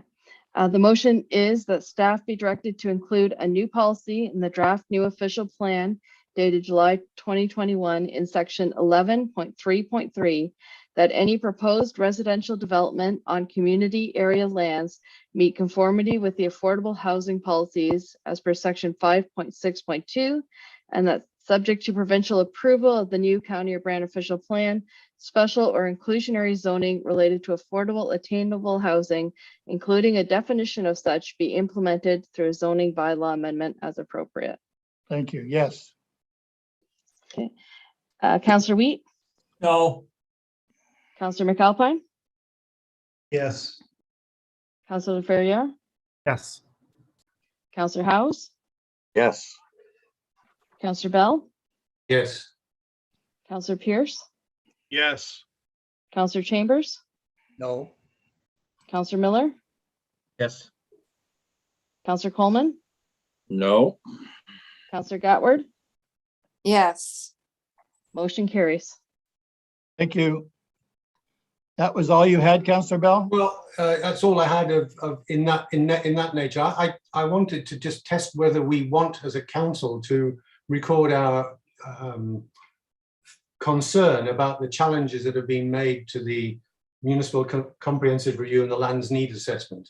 If you feel it's already been addressed through the what we've seen from our staff, I'll happily withdraw. But I am really saddened by the challenges that have been made by certain developers that seek to undermine the good work, the highly professional work that has been done by our planning team.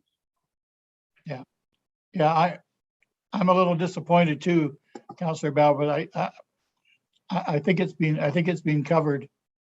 Okay. I think it's, unless someone feels it hasn't been covered, I think that our staff is strong enough in their opinion, and the proof is in the pudding. I mean, it's working. Anyone have anything else they want to bring forward before we vote on the amended? No? That's it? Okay, Heather, can you read the amendments, please? Yep, just 1 second. Do you want me to read the main motion as well? You want Heather to read the whole thing? No, just the amendments, I think. Okay, so the amendments that carried, just a sec, are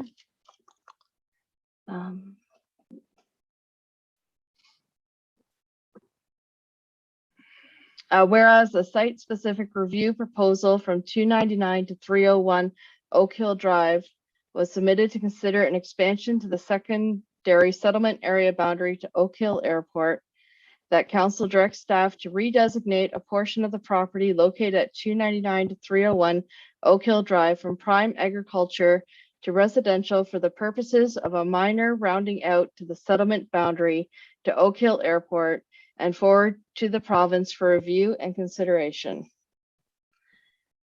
That staff be directed to include a new policy in the new official plan, which initiates the development of walkability active transportation networks, which commits to creating safe walking, cycling routes on all appropriate roads by 2032. That staff be directed to include a new policy in the new official plan, which creates innovative and tangible solutions to traffic congestion and parking challenges in conjunction with the transportation master plan, secondary plans, age-friendly plan, and other traffic studies as appropriate, and includes a commitment specifically to address as top priority the current and anticipated congestion in downtown Paris. And finally, that staff be directed to include a new policy in the draft new official plan dated July 2021 in section 11.3.3 that any proposed residential development on community area lands meets conformity with the affordable housing policies as per section 5.6.2, and that's subject to provincial approval of the new County of Brant official plan, special or inclusionary zoning related to affordable attainable housing, including a definition of such, be implemented through a zoning bylaw amendment as appropriate. Thank you. That's it. Thank you. Any questions? Councillor Coleman? Thank you, Mr. Mayor. I guess I'm looking for some clarification, and I'm going to back up here for a little bit to where Councillor Gatward brought up some Kanesville lands, and I understand, if I recall, we approved or we voted on that Kanesville lands to send that on to the province. Am I correct on that? I think I just you're want correct. clarification from staff. Yep, I think you're correct, but Jennifer? Through the mayor to Councillor Coleman, yes, on August 10th, council not directed, but told staff through a motion to have the Papal lands included into the municipal comprehensive review, which included a settlement area boundary expansion to Kanesville for rural employment lands. And we did forward that package to the province for review. And unfortunately, we are still waiting for those comments, but Eric Salucia from GSP provided us an amended package with an updated agricultural impact assessment for that. And we submitted the whole package to the province for review. Thank you, Jennifer. Councillor Coleman? Well, a couple of things, Mr. Mayor, and so I'm not trying to be critical of Councillor Gower, but she was wrong in her statement earlier this evening when we were discussing those lands off Bethel Road and not discussing the Kanesville land. The Kanesville lands are still in as of now. Am I correct? That's all I wanted to know. That's right. Then I'm going to make some comments about the official plan, Mr. Mayor. All right. I think we've noted that Councillor Gatward was wrong with her statement. She has her hand up. Councillor Gatward? Councillor Gatward, you're muted. Thank you, Mr. Mayor. Well, looking at number 94, 95, 96, and 97 on the spreadsheets, I did say one was recommended, and that was the 82 acres. I did say that. However, there's another large parcel that wasn't recommended. The one that was sent to the, like, I'm not clear on what was sent to the province. And just because it was sent to the province doesn't necessarily mean it's going to be approved. Is that correct? Jennifer? Through the mayor to Councillor Gatward, that's correct. It's number 95 on the site-specific chart. So the delegation amended the original proposal and asked for that portion, which you are correct. It is the correct portion. It's number 95 on the site-specific and on the map. Yeah, and it's at the province for review. So we amended the studies, we submitted it, and it is up to provincial review. They're looking at our settlement area boundary expansions, but the staff report put it in as included with the amended proposal from the consultant, as per council direction. And thank you for that, because as I recall, we had adjourned for vacation and I was away trying to participate in the meeting in a vehicle, and I didn't hear that whole meeting. So thank you for the clarification. But earlier I did say one of them was approved, Councillor Coleman and Mayor Bailey. Thank you. Thank you. Councillor Coleman, you want to speak to the official plan? Well, I do, Mr. Mayor. Thank you, Mr. Mayor. And I'm probably going to get and take H for this, but I'm a little bit upset by. I was very upset from last week by the amount of people and delegations that come forward and criticizing us for what is happening in the past number of years and whatnot, and the loss of agricultural land and things like that. And that really bothered me because most of them don't farm. There's only two of us sitting here in this council that do farm, that know exactly what goes on. And it seems like everybody's got a big opinion on how to farm and how to preserve agricultural land. And there was a president of the US here said a number of years ago, pretty easy to farm with a pencil, not a plow. And so I'm very upset with the way things have gone, and I'm not going to support this official plan the way it is, because that's not the way I anticipate the way the county. I think the county has been done a great job of the way it's been growing. And sure, there's problems. But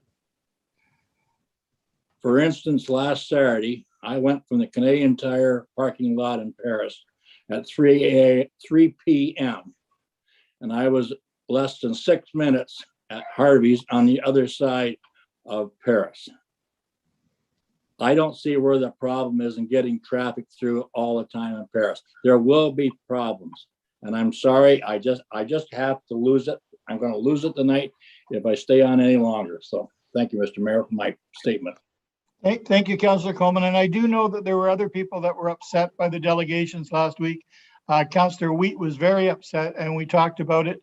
I know Councillor Chambers didn't feel like he was well represented, I don't think, by a lot of the delegations. So I understand exactly where you're coming from, Councillor Coleman. It seemed a little unfair. Councillor Wheat was certainly upset, and I'm sure that Councillor Chambers is going to say the same thing, being a very busy farmer. Did you want to speak, Councillor Chambers, before Councillor Wheat? Yes. I'm not going to give my my rant about agricultural land anymore, but I will say that what people don't know is that 90% of the corn grown in our great agricultural basin here in Brant County ends up at the port in Hamilton, or the ethanol in Elmer. It doesn't go to food. It ends up in Croatia, in Egypt, in Syria, places like that. the Ministry of Agriculture again says that you have to protect agricultural areas. Just when I think the official plan is making huge strides in that area by taking a systems approach, you cut out the community by reducing the urban settlement boundaries. And not only by doing that, you take property rights away from people after giving it to them by a pure bait and switch, which in some cases, not this case, it's not done for fraudulent reasons, but it is a bait and switch. We expanded the urban settlement areas for a reason. People purchase lands at a premium because of the designations, willing to follow through on the designations, and this official plan strips that away from them. There's financial implications there that you have to recognize. I'm not going to vote in favor of something that puts people at a disadvantage by a bait and switch. And that's what removing the urban services boundary designation in the various hamlets across the rural areas of the county does, plain and simple. So I empathize with many of the rural residents that they feel that their rural lifestyle is being overtaken by the urban lifestyle, and our official plan is supposed to balance that. And from what I can see, the sacrifices are being done in the rural areas, and that's not right. I said at the start of the evening that I was a great supporter of the official plan. It's made tremendous strides, but you can't strip property rights away from people. You can't impact the rural areas by, under the guise of protecting agricultural land. I'll say that again, under the guise of protecting agricultural land, and at the same time not protecting the agricultural area, which encompasses most of this county. Councillor Chambers, Councillor Wheat, do you want to speak before we? Yes, thank you, Mr. Mayor. As you know, I called you last week and we had a chat in the morning. I didn't. Can I relay what I said to you to the rest of council? I'll try and say it. I will say it in a mannerly fashion, but only with your permission. Thank you. Yep. To the rest of council, what I said to Mayor Bailey last week on the phone in the morning. No, I don't farm, but for all my life, I've been involved with agriculture. I've bought and sold a lot of animals. I've rented land in this community. I couldn't rent land and keep livestock anymore because of the residential development that grew up on Blue Lake Road and McLean School Road areas. But this county right today is producing more milk, more beef, more pork, more poultry, more grain than we have ever produced, even by losing all this so-called agricultural land to aggregate and urban sprawl. We are producing more today than we ever have. So we're doing something right. And to sit here last week and be criticized by different people that were giving away land to urban sprawl and aggregate and hurting agriculture was totally wrong. We have a dairy farmer, he's sitting around this council table right now tonight, who's pouring milk down the drain because he can't sell it. We are doing a terrific job in the county of Brant in agriculture. Robert Chambers took two truckloads of corn last week right out of the field, freshly combined, to the port in Hamilton to be shipped overseas. We're doing a good job in the county, and I think some of the people need to take a good look at, hey, we're doing something right in agriculture in the county of Brant. Thank you, Councillor Wheat. I think Was we I already. gentlemanly enough this time, David? I didn't yell. No, you didn't yell and you didn't swear, and that's great. You're growing up, Councillor Wheat, and that's wonderful. I take offense to the bait and switch thing. I don't believe that's true at all. I think last week we heard exactly what Burford wanted and what they didn't want. There's lots of room everywhere for infill. We've got infill for years that we can use. I don't know that we should tell people what they want. I think that there always has to be the day before something takes place. This is the day before. We can't protect people who bought land on speculation 3 years ago. This wasn't on the table 3 years ago. We can only do what's here in front of us tonight.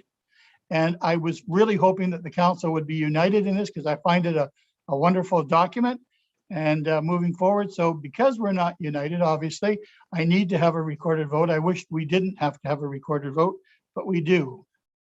And it's time to vote. Madam Clerk. Okay, on the motion as amended, Mayor Bailey, Yes. Councillor Wheat, Yes. Councillor McAlpine, Yes. Councillor Laferriere, Yes. Councillor Howes, Yes. Councillor Bell, Yes. Councillor Pierce, Yes. Councillor Chambers, No. Councillor Miller, Yes, Heather. Councillor Coleman, No. Councillor Gatward, Yes. motion carries. Thank you. I don't think there's anything else in front of us. Michael, do you have anything to say before we adjourn? Yeah, thank you, Your Worship. No, I think that gets us through the evening as we had expected, and staff have direction now on how to finalize the plan. Thank you.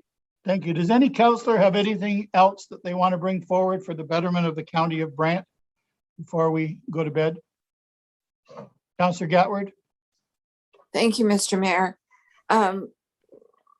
It's just a question regarding what we have just voted on. And it is a bone of contention, obviously, with some of us. What we consider down designating some of the lands in the settlement boundaries. Will those property owners throughout the county in those various villages and hamlets that have been down designated, will the county be sending them a letter to notify them? That's my question. Thank you. Who's going to answer that question? Councillor Miller thinks he can, but maybe staff could. I was just going to say it's not official yet, so I don't know. No, it's not time to write a letter yet, Councillor Gatward, but I'm sure we have letter writers amongst us. I can't hear you, Councillor Gatward. I'm sure we do too, Mr. Mayor, but the question was, will they be sent a letter? I'd like a yes or no. Pam? Through you, the mayor, to Councillor Gatward, perhaps we can bring some more information forward in February when we return with the final document. Thank you. If there's nothing else. That's great. Thank you. Councillor Pierce?